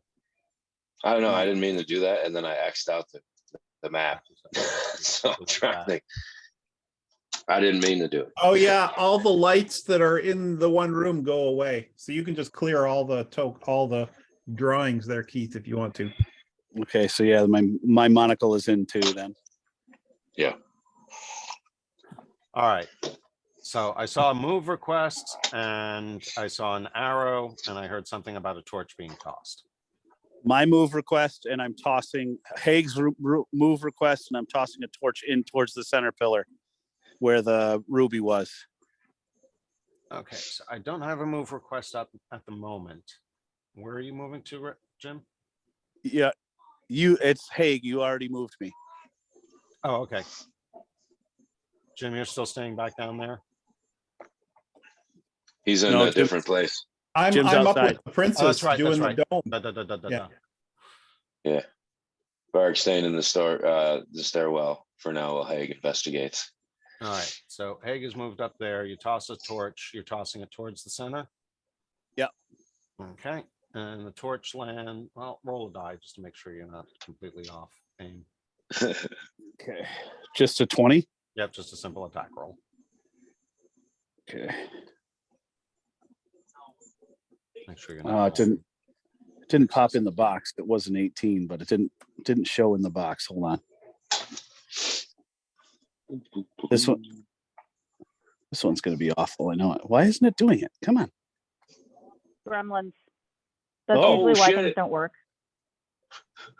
You landed right on top of the pedestal where the gem was, Nice. Hell yeah. and it sticks. Cool. And it doesn't turn to ash. Nope. And I don't Nice. see any sort of other lighting moving. Okay. No ash, no whatever. Okay. So I would still try your sand across the floor, Alex. You know Okay. how all I So- picture is, do you guys ever see the third Indiana Jones where he takes the sand and he throws it across and it ends up only standing on that little bridge? I Remember, just it's an watched that optical- last night. Funny you should bring that up. Really? That's all when she said sand, that was the only thing that popped in my head. I was like, I remember him doing it in that movie. It was kind of cool. And it was a really cool effect the way that they blended in the bridge. Exactly. And I then was like, revealed it to the audience. I'm like, oh, that was awesome. yeah. Yeah. Anyway, that's all I could think of when she said, all I have is a bag of sand. And I'm like, between the two things, he takes the bag of sand and switches the idol in the first one with the bag of sand. And then this bag of sand. Yeah. Anyway, Sand is the duct tape of archaeologists. Exactly. Apparently. Anyway, that's yes, my if requested, I will start scattering sand across the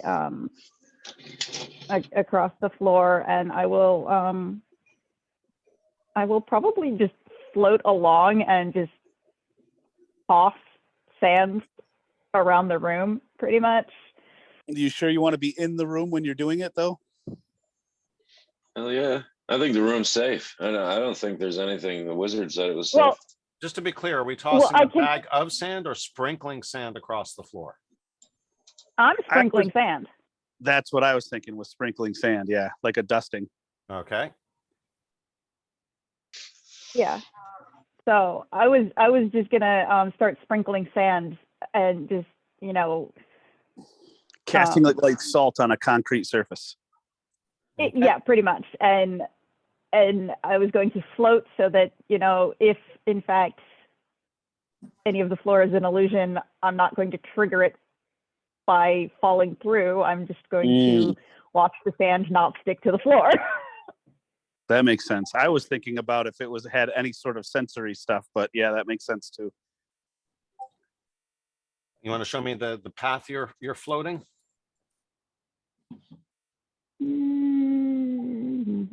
She says no.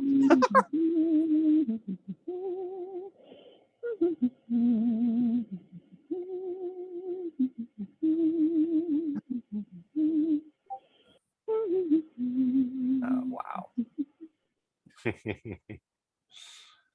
Just all right. kind of like that. I'm going to have to think of an adequate way to reward you guys. So very, very well done. With that path, as you start tossing the sand onto the floor, you realize that at certain points, when you first go in there, and for at least, the first 10 feet up to where Haig is, the sand lands on the floor and, stays there, no problem. But just beyond where Haig is standing and in a few other places, it disappears. And shortly thereafter, you hear a sss. And this actually gives me a rather unique chance to show off something.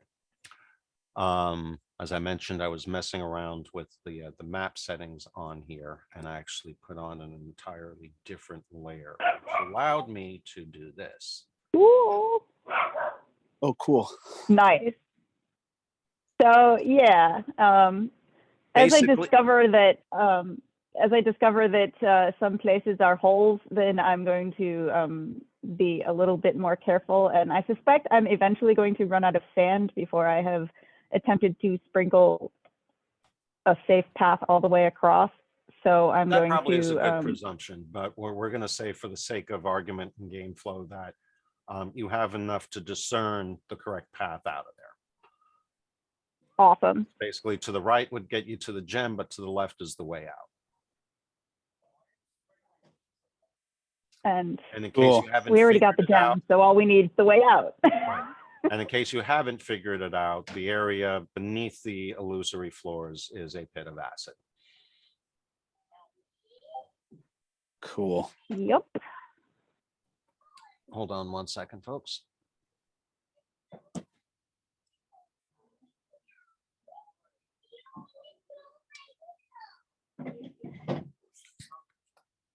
Yes, I can float all the way across, not a problem. But you folks you folks have to have a nice solid ground to walk on. Unless one of the Goliaths just wants to carry us all across.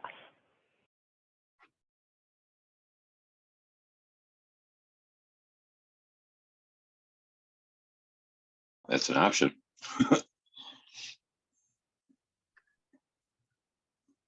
No, but it looks like the safe path is wide enough that it's not going to be an issue.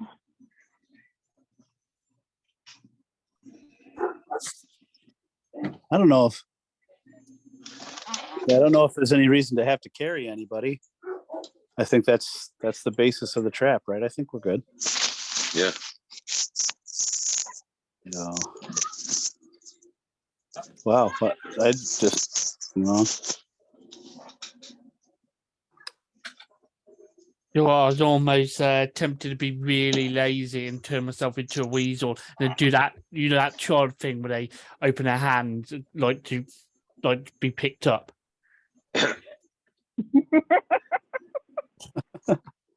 I'll give Miz a ride. I'll give him the nudge to ride on the shoulder. Yay! Ferret time. He scurries up your leg. He actually goes underneath the clothes. I'm like, whoa, whoa, whoa, whoa, whoa. It's getting weird real fast.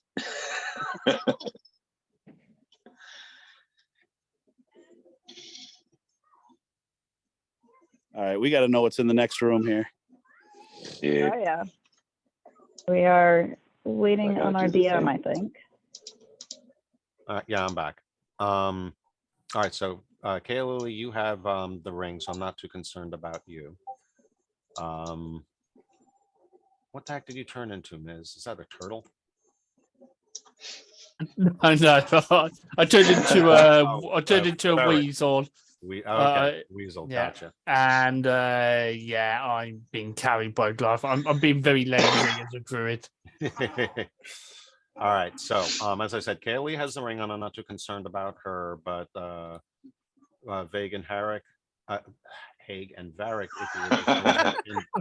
geez, I'm getting bad. Go ahead and roll a dex check just to make sure you don't fumble along the path. Oh, this is gonna be. You're fine as long as you don't fumble. Famous last words. In the tower or open? Open. You'll know if you trip. Okay. Yeah. That's an abilities, not a saves, right? Yep. 50. Oh, shit. I have an inspiration it. I can use for that. Oh, me too. You want me to Okay, take yours so- or use mine? Haig stumbles and recovers, jumping over a hex in order to avoid it and landing safely on the other side. What the crud?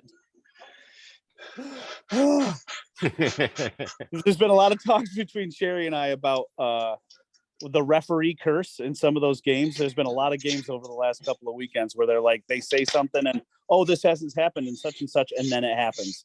And we're like, whoa, what is going on? So DM curse. It's fine as long as you don't fumble. It just justifies to me that I had a good reason to have you roll it. Yep. Yep. It's like it's bound to happen sooner or later. I try not to waste time too often on things that aren't going to happen, but every now and then you just got to see if shit's going to go down, Yeah. All right. So you've now made it all safely to the other side, barring the two that are already up on the surface. And let's see. It's going to be the treasure room. Treasure room. Yes. Rage movie. There's a treasure room? I don't know. Hopefully. Fingers are crossed. Beyond this portal is yet another 50-foot stairway that descends into the darkness. 50 foot down? I'm sorry. Hold on, let me double check. No, yep, you're right. No, So it's you only know which it's only 10 direction we're feet down. going. It's only 10 feet down. Still, though. Still traveling the wrong direction. We'll see.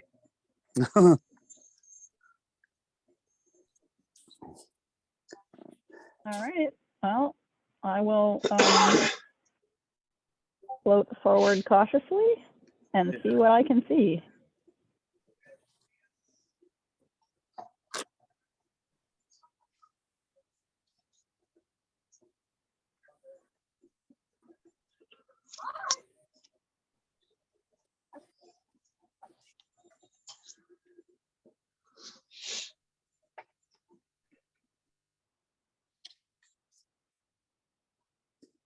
I'm traveling down too.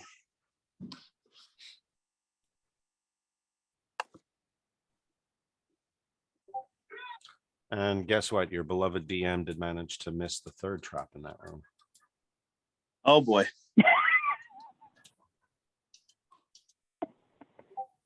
What was the third trap? I kind of pulled it out intentionally because it was just way too much Raiders of the Lost Arky. But yeah, you had to originally in the module, you had to replace the gem with something of the same weight, or all the lights turned into petrification rays. Oh. Oh shit. Well, not for nothing though. I chucked my torch perfect onto the pedestal. So would that have shut it off? Yep. Sweet. Before the rest of you guys went through, yes. Good deal. All right. And finally we come over here.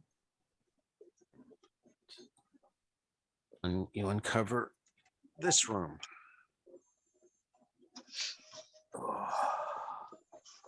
The walls of this tomb are scorched, blasted, and pitted, as if a fierce battle took place here long ago.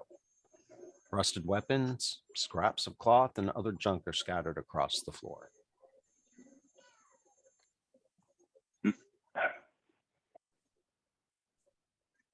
Sorry, my puppy has decided that he noticed something.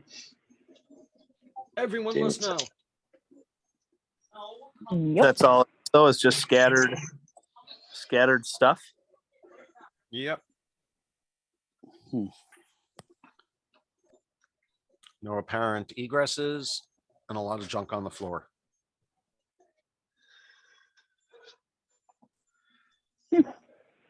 Okay. I would like to float in a little farther just to make sure that there's nothing hiding, and behind the wall, What's in the on angles the that we ceiling? can't quite see. Yeah. And what's the ceiling look like?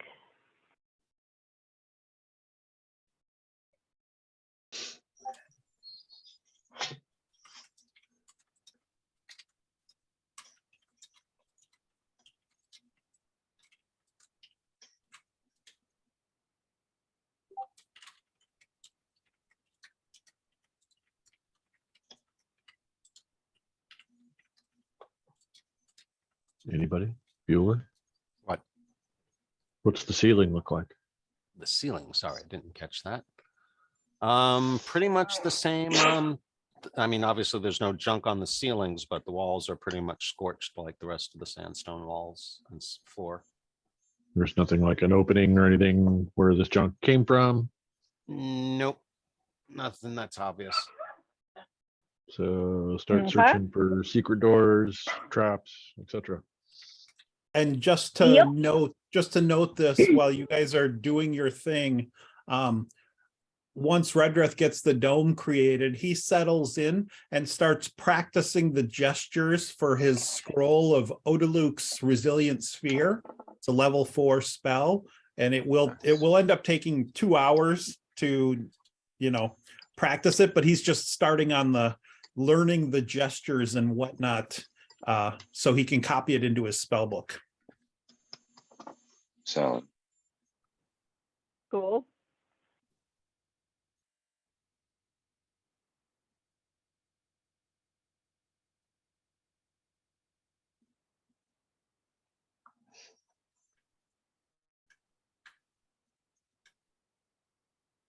Oh, right. We were searching for traps at Sadaras, so that's Yes. going to be Yeah, standard search check.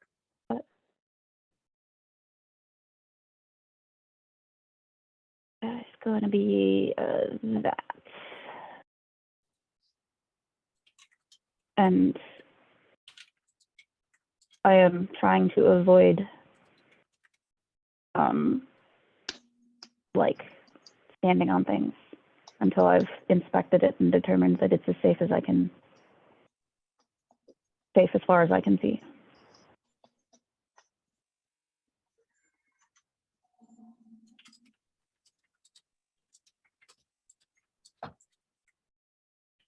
I don't see shit.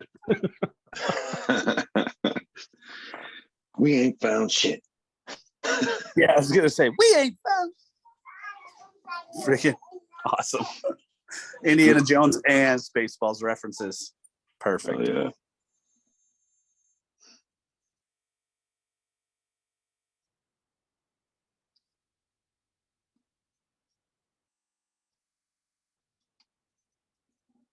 I guess we're drifting back the way we came. Yeah, there does not appear to be any other way out of here, but you are able to find Okay. just a dead end. Then we will go back the way we came. Bet you needed a fireball to open the door in here.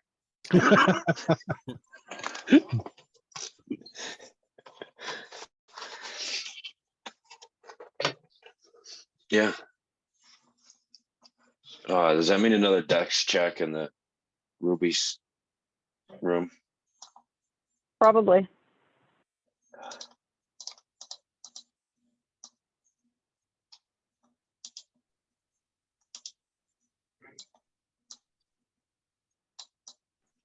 All right, so I presume that means the back through the southern light room. Mhm. Yeah.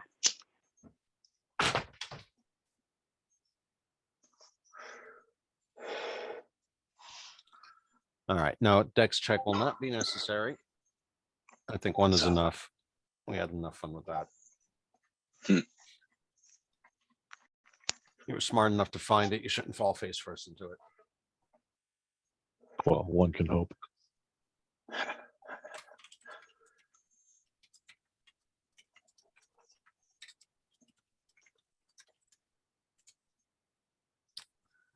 And all right, so let's see. Let's simplify the light webs and let's just have everyone do a dexterity check again to get through there.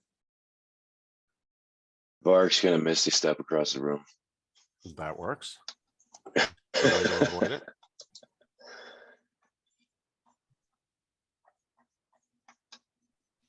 Kaylee decides to put everything- do a Loop-de-loops. a stylized routine, hopping and bouncing a la Harley Quinn style. Flying is Is fun. Misty Step 30 feet or 60 feet? 30. Oh, okay, Misty so he's Step's gonna 30, I do believe. it twice to get all the way across the room? Because isn't it 30 to the center and then 30 beyond? No, these are 5-foot squares. Oh, okay. Right, but if he Nervous for a can Misty Step 30 feet, he can get to the middle and then Misty Step. We're talking the about the stairs, light right? rooms, not the big central room where. Oh, sorry, okay. Yeah, so you guys are all the way down here. All the tokens are still in the room with the, Yeah, we haven't been moving our very good, tokens. okay. Like with That's theater of the accurately mind on our understood. way out, I think. Yeah. Otherwise, it's just a crawl, right?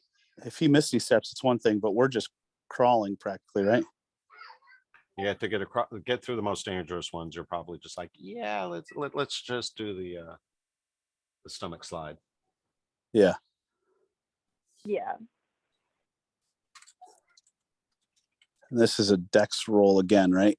For anybody who's not misty stepping.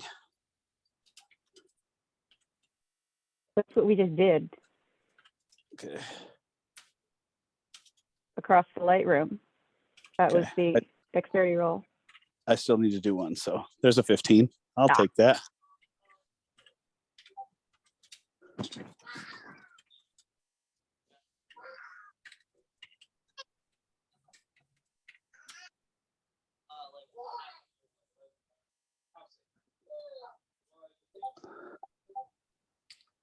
All right. Let's see. So Peckish, Elohir, Kay, Barrick did the Misty Step. Mizram is riding along on Barrack shoulder. Haig. Hagues. Okay. So you all make it back to the southern Everfall pit.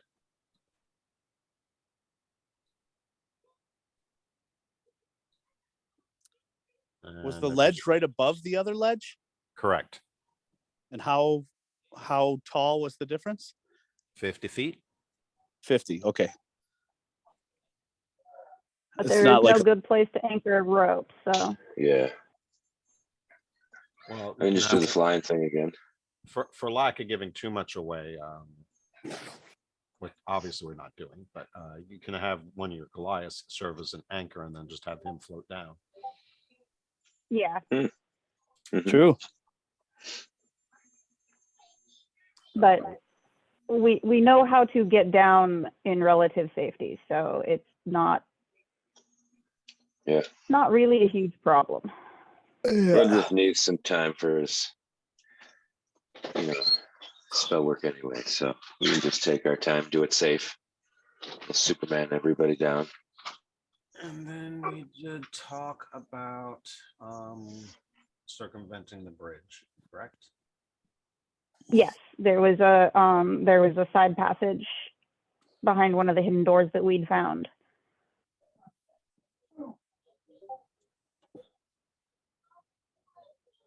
That we were going to bypass the bridge because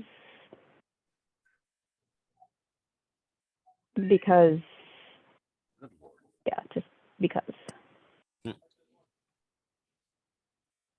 Because we really don't want to have to fight more hordes of undead. All right. I don't want to wrestle with Fantasy Grounds trying to get all the maps to display and show our way back. So, but you're going to work your way around the other one. Let me just make sure that you don't run into anything else along the way back. We seem to be good there. We pretty much cleared everything else out. And we're going to say that it's going to take you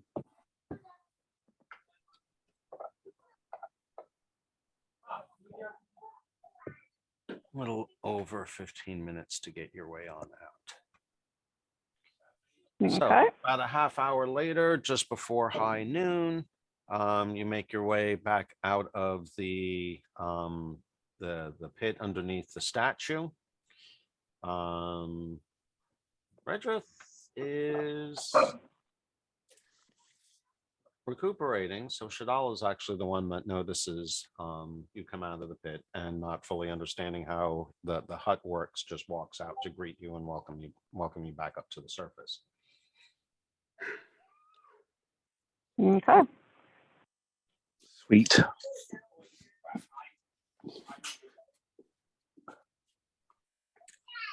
And let's see.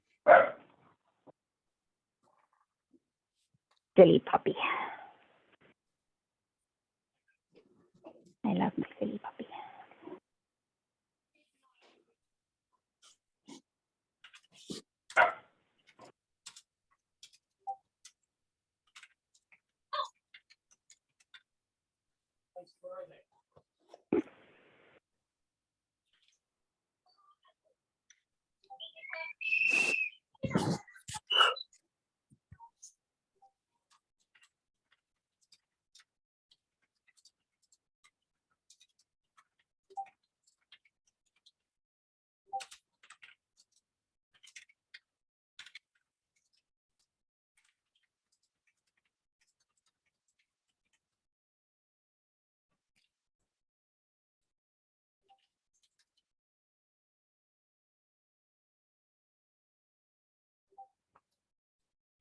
Let's see.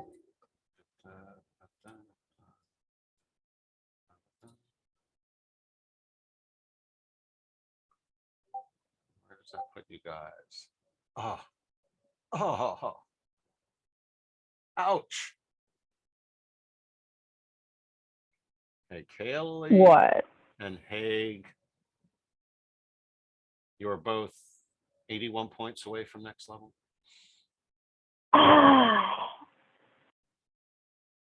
Redrith shoot.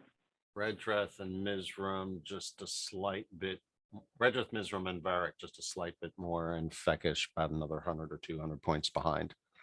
I was on mute. I'm going back to the bridge to fight some undead. I don't think it works that way, dear. I don't think it works that way, dear. Oh, wait a minute. The Wait a minute. DM is I got some good news. what? You have some encounters. Oh, There we go. oh, there we go. All of you hit Now eighth. we get some level ups. Yep. All of you get to hit eighth Nice. level. When you get back to the Oh. Oasis, Yes, Sweet. you cannot do so while traveling. I know exactly what I'm doing. that makes sense. That makes perfect sense. I think I know what I'm doing. Dex and charisma are both at Oh. odd numbers, so 1 point to each would put me at a less of a negative for my rolls. All right. Are you, again, you emerge from the tomb right around high noon? Are we proceeding back to the Oasis? Well, first, we are proceeding back to the Oasis, correct? Yes, sir. I believe And that you're was following the decision. same path that you took over here in the effort to minimize the chance of getting lost, correct? Yes. Okay. So the main Because question nobody likes is, getting lost. say again? Because nobody likes getting lost. No, definitely not out here. But the next big question is, are you waiting until sunset, or are you going to begin the trek back in the heat of the day?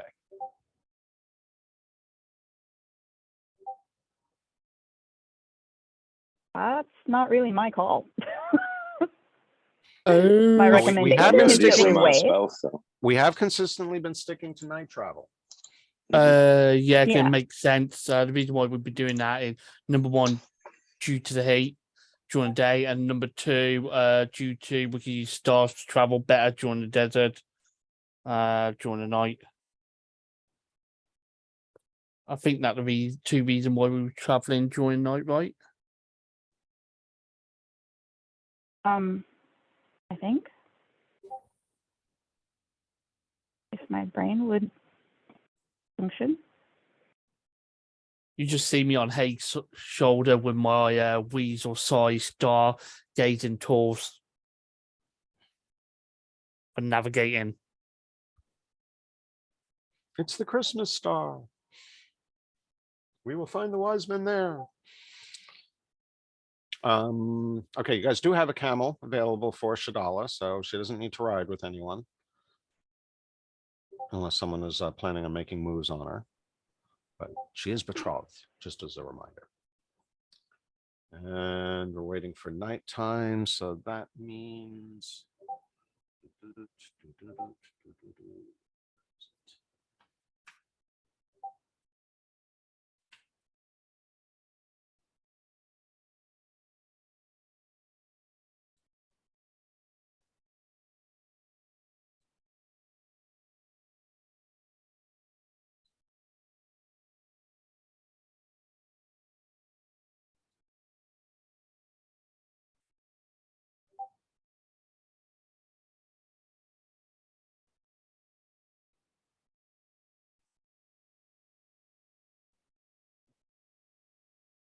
There you are, Dad.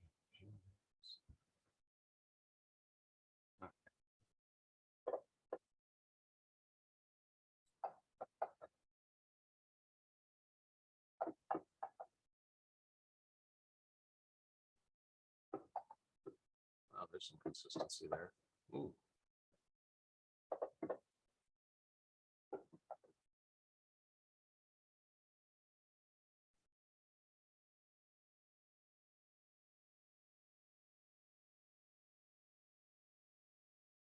Hmm.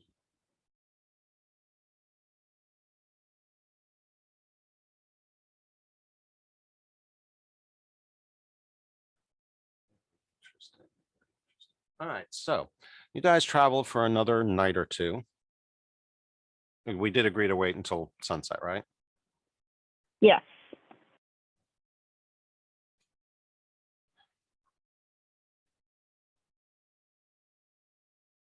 Shoot.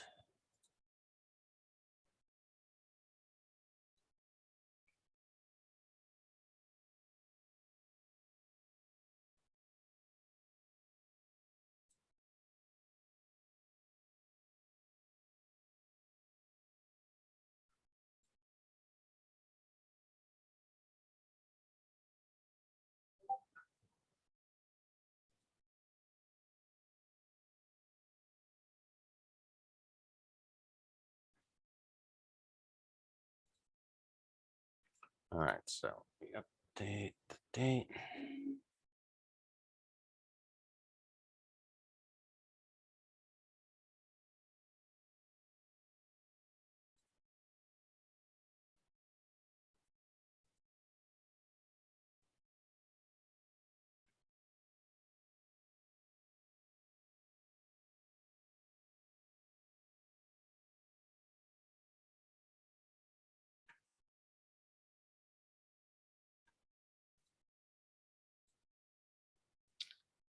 All right, and at this point, you find yourselves not too far out from White Palm. You're probably only a few hours west of it. But as you're traveling along,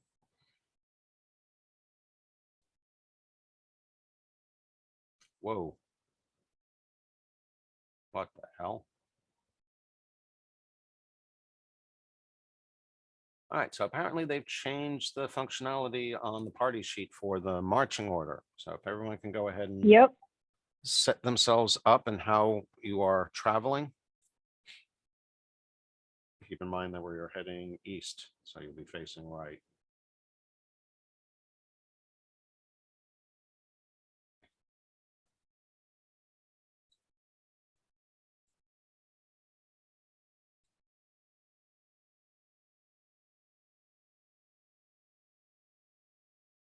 And the arrow at the top means that's the direction we're traveling. Yeah, I guess so. Yes. Yes. All right, so yeah, oriented to that.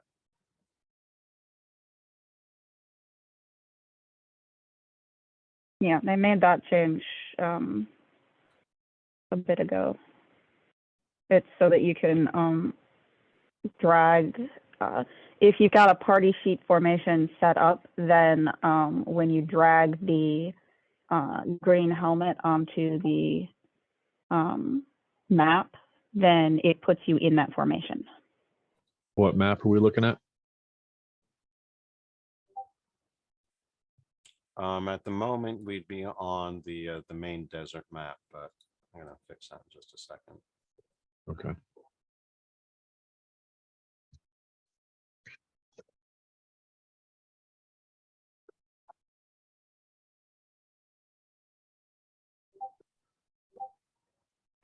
Are those little lock symbols? I have strange little symbols on red I dress think it just and means we can't touch them Varric. because I have one on you and Redrith, but not on Varric. Okay. Okay, that's what I thought, Yeah. which is interesting. Because sometimes it's useful to be able to move other people's tokens around, Hmm. especially when like the player's not actually at the computer and needs somebody else to do the moving for them. And the DM is busy doing other things.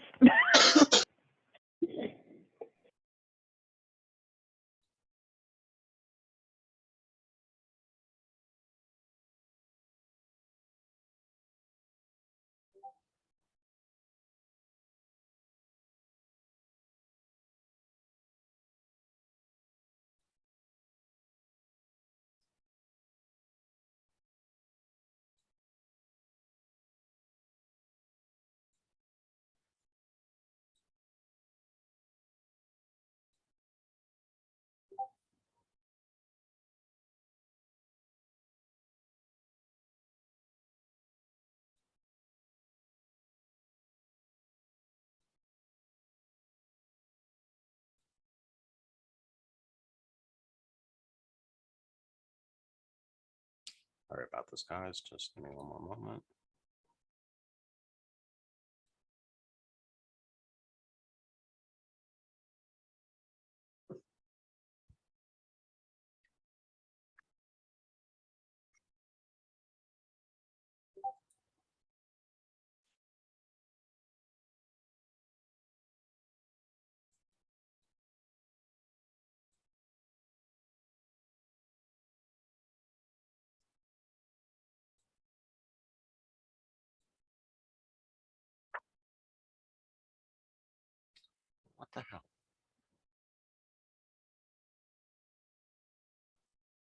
didn't we use that map when we got ambushed by something? Sand creatures of some sort?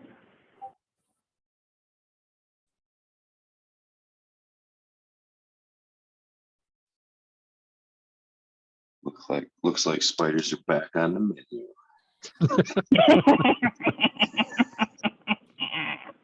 All right, so feel free to move around your positions, but yeah, that's where the map last had you recalled. Yes, I am reusing the map. Does not mean I'm reusing the creatures that are involved.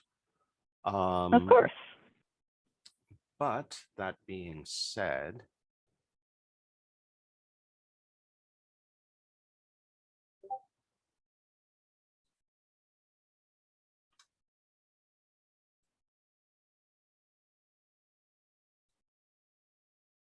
actually, I'm going to go ahead and trigger a long rest for everyone because you waited Okay. before heading out. So if there's anything you want to do before I trigger the long rest, go ahead and do that.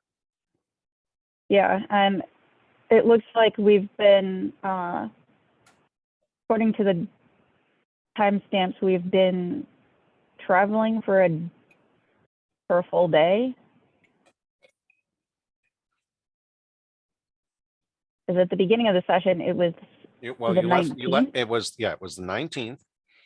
You left that night. You traveled all that Yep. night. You rested another day, and it is now the morning of the second night. That's why you're almost back, but not quite. Okay. So we'll do the recoveries. Anyone else? Going once. Checking. No, I'm good Oh, on I'm that. good. Ready for a rest. Good on that. Okay. Oh, What was that? and a little trickle more of XP. So since when is long rests trigger XP bonuses? Since you installed critically awesome essentials and did not change the default setting to because it's got some default setting, it's got some XP related settings. When you add an encounter to a map, it will add the default is to add the encounter to the party sheet as well, and then when you trigger a long rest, the default is to automatically distribute all XP.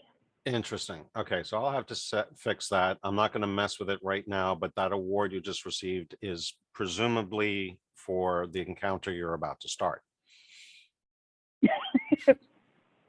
Makes sense. Makes sense. And we are not level 8 yet, correct? Correct. You are not. Correct. We are still level 7. Okay. You have to wait until Preemptive you experience.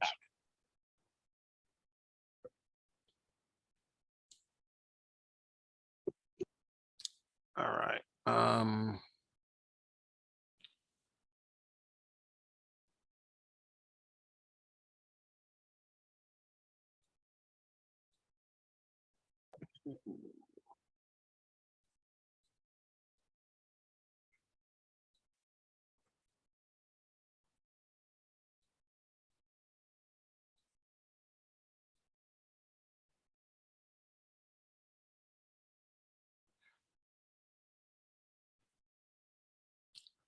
We still there? Or did I get I'm still here. disconnected? Is everybody just being Yeah, no, quiet? you're still Okay. here. I'm still here. I'm just trying to catch up on everything. Okay. You're just trying to think and get organized. All right. Brains So as you're sometimes need a little traveling, help. as you're traveling along through the desert, apparently your druid's innate animal senses. Oh, wait, he had some pay off. And he's on Varric's shoulder, correct? Eggs. Yeah. Pigs. And I'm going to eternally do that for some reason. I don't know. All right. So, Ms., as you're riding along on Haig's shoulder, you pick up a scent. Mm-hmm. The scent makes you very uncomfortable. I will get my little weasel paws, grab his ear, start tucking his ear, and go into his ear. The scent is somewhat familiar, not specifically, but it reminds you very definitely of two odors. Oh, What is it, odor, boy? sorry? Little Timmy's falling into the well? Oh, you guys are funny. I'll basically try and guide his head in the direction I smell something. The two smells that you are picking up is the overwhelming power of cat urine tinged with the stench of lycanthropy. Feral kitties. Ooh, what Feral I'll, Timmy, yeah. what I'll do is, as he's looking at me, I'm trying to direct him in towards the smell. I'll basically just take my hand off his ear and then just put both of my paws to the side of my weasel face and have my jaw open, like to do a silent scream, like. You can also tell, thanks to your senses, that you can't tell how many there are, whether there's one or multiple. You're going to presume that based on the feline smell that it is going to be a pack, and that also they are attempting to stay downwind of you, but a change in the directional currents of the breeze around the sand dunes gave you a chance to detect it briefly. But you would suspect that they are somewhere northeast of your current position. There's no way I'm going to be able to signal all this. As cute as I am in my weasel form, I'm going to have to just look him in the eye and just shrug it and just drop my weasel form. Oh, great. So now we've got an elf sitting on the Goliath's shoulder. Piggyback rides. Well, I'm thinking about just hopping myself down onto his lap and then look up at him in my elf form. Oh, so you want to switch back instead of just give up on trying to say anything to us and have us keep walking? Santa, what I want for Christmas is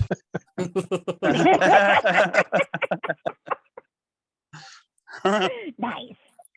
I drop into my elf form and go, as much as I like to stay in my animal form, we got liking issues here. I want to say liking issue. I don't mean like liking like I like you. I mean liking like ah. Liking like how? Let's just say we got some people who can morph into some cats, and not in the kind of way I do.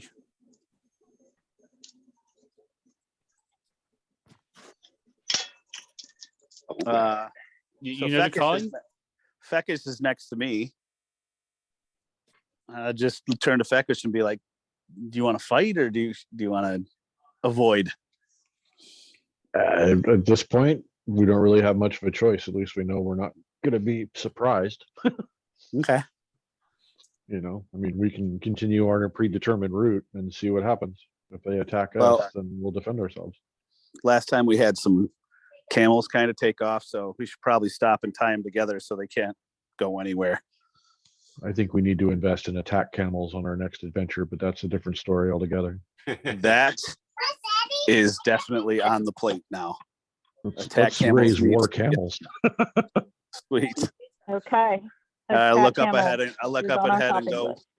Yeah. I look up ahead and go, guys, we got company.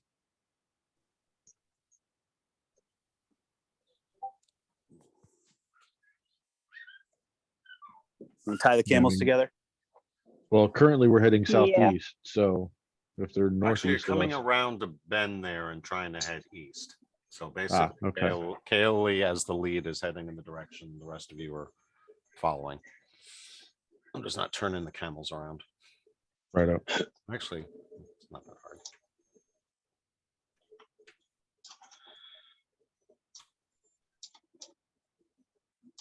I will. I mean, Kaoli probably would be in the lead. You are the company scout, aren't you? Yep. why you brought me along. At least that's what they keep telling themselves. Right. Yeah. I mean, everybody just strange. keep on keeping on and be prepared. I will drop into panther form and see if I can out stealth the Lycan that trying to stealth us, so I can try and give our team heads up if they do try and get a drop on us. Sounds like a Varric's plan. gonna stay within a few feet of. How are we keeping this like 20-foot gap between the group and Kaylee and Varric? I don't know. I think the party, Okay, 'cause there's an he's- order for us in the party, right? We were just kind of like offset between it. We weren't like Yeah, running. giving you into- Right. guys a chance to Okay. change your positions now. Yeah, Yeah. that's what I mean. Varric's gonna trust Kaylee, but move back to assist the wizard and stay within 10 feet. And Okay. where is the princess? Not depicted on the map just yet. No, I forgot to create an NPC for her, so We she's should be just on one making of the sure end. that she's She's in the She's middle on camel camel there. 24. okay. Just make sure that she's flanked. Yeah, I think she probably stays by Varric and I or something. Yeah, between us and Haig and Fekish. So yeah, she's on the camel right in front of Haig. So they.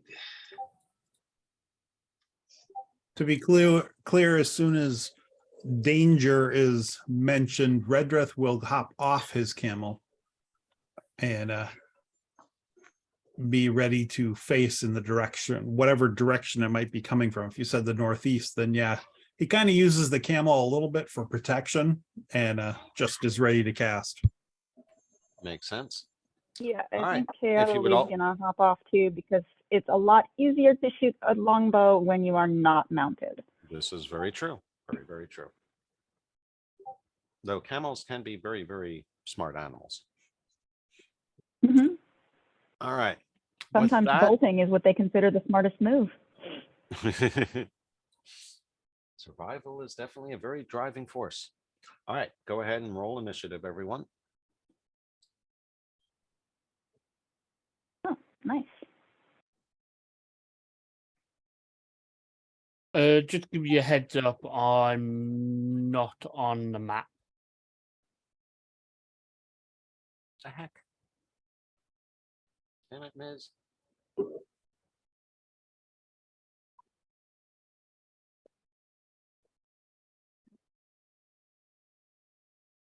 I just swore I dragged you over.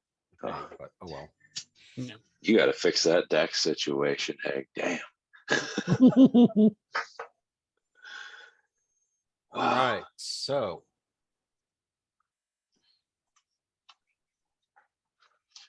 As you turn the corner, now on alert, courtesy of Mizram's attentiveness.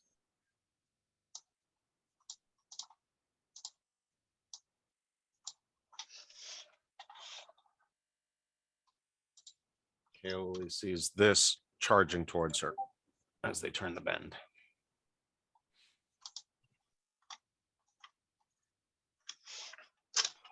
For On four legs. Oh, lovely. And it's like charging towards me. Yep. Yeah, if it's charging at me and it looks unfriendly, then I'm probably going to shoot it. Although I think Redruth is first with his Yes. 22 in it. Yep, and he does have view of it as it's charging. You get first view of it, but he has view while it's still outside your range or his range. Yeah, it is charging and it is, yeah, Okay, so it is Jim, charging and Redruth. it looks unfriendly. Jim, Redruth is up. Okay, I don't see the init marker on me. Oh, thank you. That might help.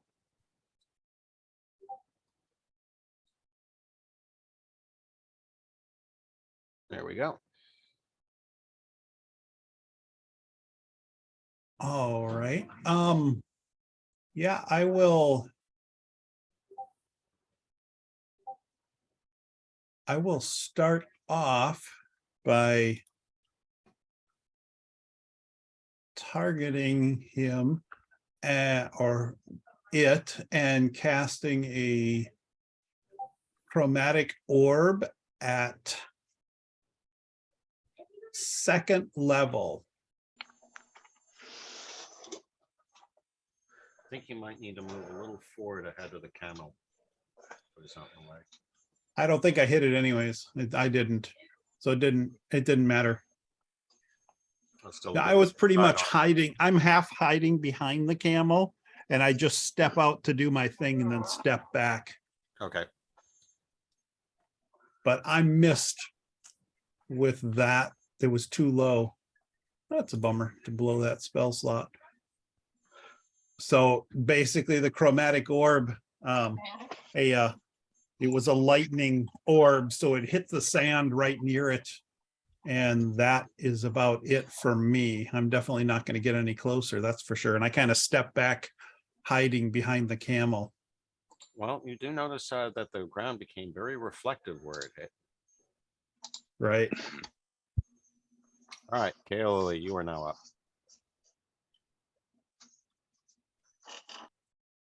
Okay, I am going to take a shot at it. And then, oh, nice. Good hit. Oh, max damage I have a too. solid shot right on its left shoulder. And then I'm going to come back this way.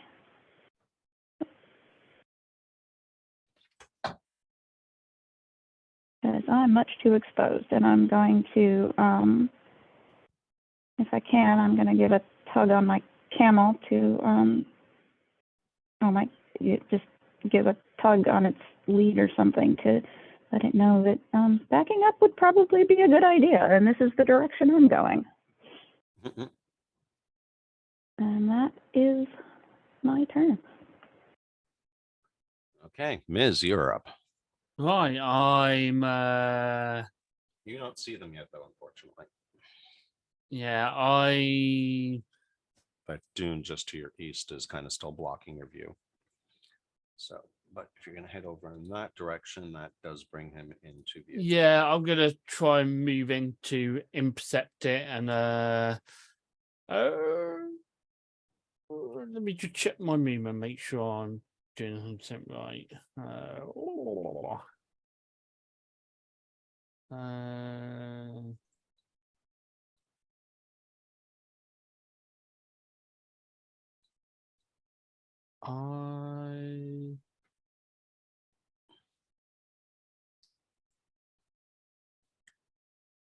Yeah, so I can yeah, so I could definitely run and intercept it. So I'm gonna double move just to pin him down.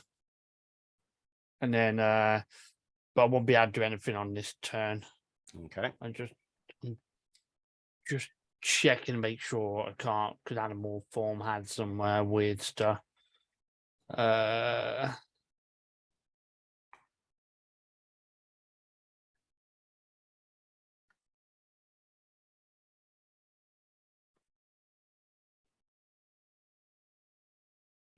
Said I've got a pounce ability, but it unfortunately Rob Tree coding don't have what you need to do to activate it. So I'm going to end my turn for now, and I'm going to grab the monster manual to see what that does. So I believe Pounce abilities tend to be similar to charge abilities, where you have to move X number of feet in a straight line, and then you get an attack at the end of it. Yeah, I'll leave it for now, and I'll look it up, and then I'll. Okay. Yeah. Actually, Ms., I think you need to address it now, because if you can't attack this turn and you move that close to him, you might lose the ability to pounce. Okay, I'll have to reach for the monster manual on my shelf. So give us a second. Okay, yeah. I think what you're going to want to do is stop about 15 to 30 feet before him in order to exercise the pounce on the next. Yeah, could be wrong. I get the feeling I won't be able to do it because I already moved normal first, and then I did a dash action, so I don't think I should be able to do a pounce. Yeah, that's what I'm kind of thinking too, because of the dash. But yeah, I'll end my turn and I'll go check. So catch you in a bit. Okay.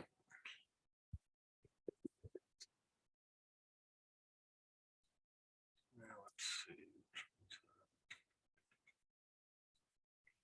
All right. Var. No, Varric doesn't quite get to go yet, because at this point you okay. see another one appear over the sand dunes up here.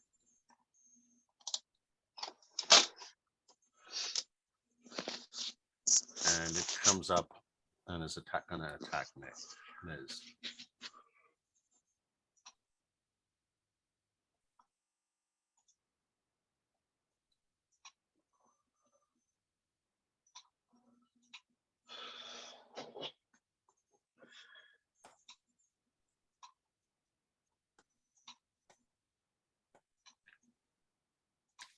Goes for a claw attack. So it's going to attempt to do the same exact thing, but it misses. And Mizram manages to completely avoid it as it leaps to one side. And with that, Varric, you do now get to go. Okay.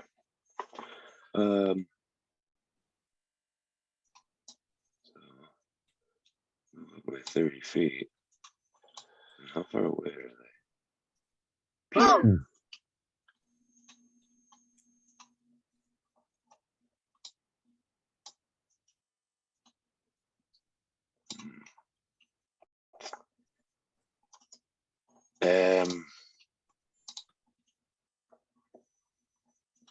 And then I'll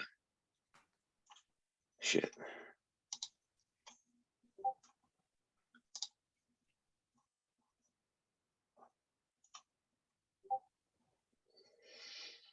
All right, yeah, I'm gonna dash up another 30 feet.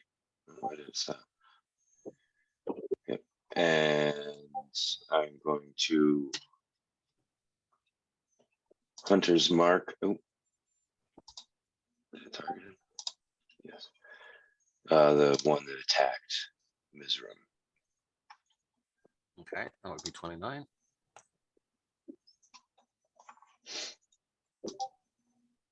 And that's my turn. I've got my shield and my hammer ready.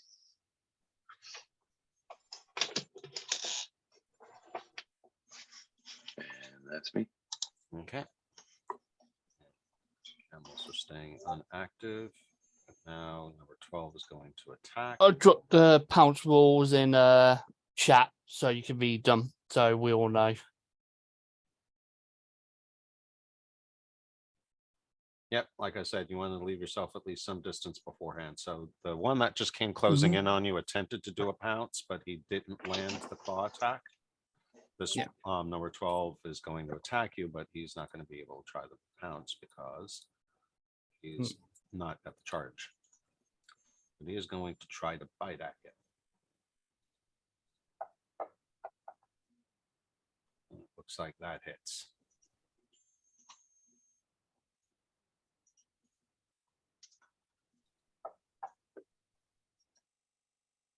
For 5 points of damage. Constitution save. You are safe.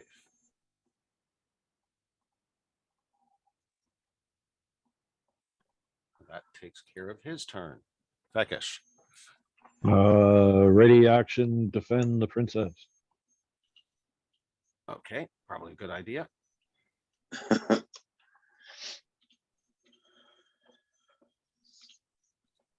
Hey.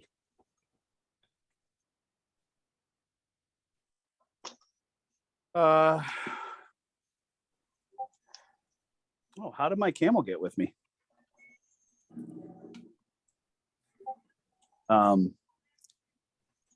Anyway, I shouldn't be on my camel. So that's not going to cost me some movement, is it? No. Okay. 1, 2, 3, 4, 6, 7, 8, 9, 10, 11, 12 is my double move. Okay, and that puts you over that sand dune, so a little more exertion, but nothing that affects the game. Oh, yeah, I guess it would be considered tough terrain, so I'm gonna move you back one. Yeah, that'll work. And that's all I can really do. Well, no. Yeah. Yeah, if you dash, that's it. Yeah, that's it. Come on, go. Turn complete. There we go. You did it right. But now we have a third one that's appearing, and he's coming up over the bound, and he's going for a pounce attack on you.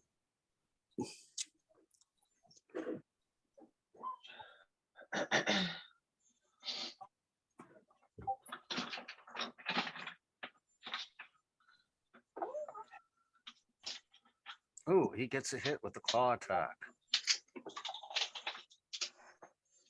He does 9 points of damage to you with that, and let's see if you can keep him from pinning you.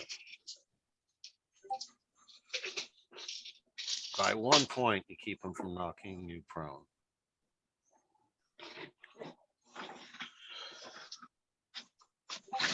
So not worrying about camels.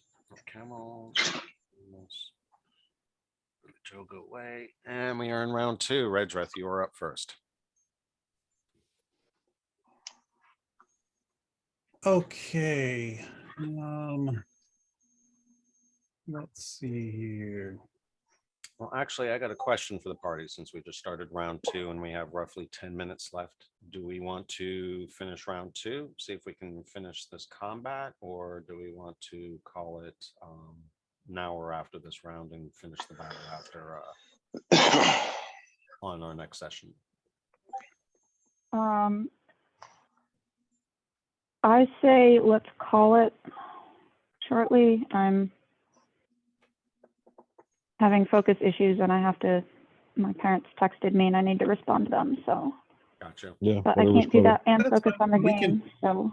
We can pause it right here and pick it up at the start of the round. Yeah, Yep. that sounds good. That's kind of what I Cool. was thinking. Works for me. All right, well, at least we got 1 round of combat in for this session. You guys did complete the this chapter. You got the experience for that. Be ready to level your characters next session, so that we're not spending too much time on that. But we got to wait until after this combat's done before we're going to be able to do that. Yep. Very Right good. Sweet. Thanks for the round, guys. We'll catch you Hell in yeah. 2 weeks. Yep, absolutely. Yeah. Hey, Albie, are you busy today? Take it easy. Albie, did he bail already? No, he went mute. All right, Gay. Sorry about that. That's okay. Are you Um, busy today? Yeah, I can give you a call a little bit later. Yeah, that's exactly what I was going to ask you to do. Give me a call when you got a chance. All right. Right up. Bye, All right, guys. everyone. Have a Cheers. great rest of your weekend, and we'll see you in 2 weeks.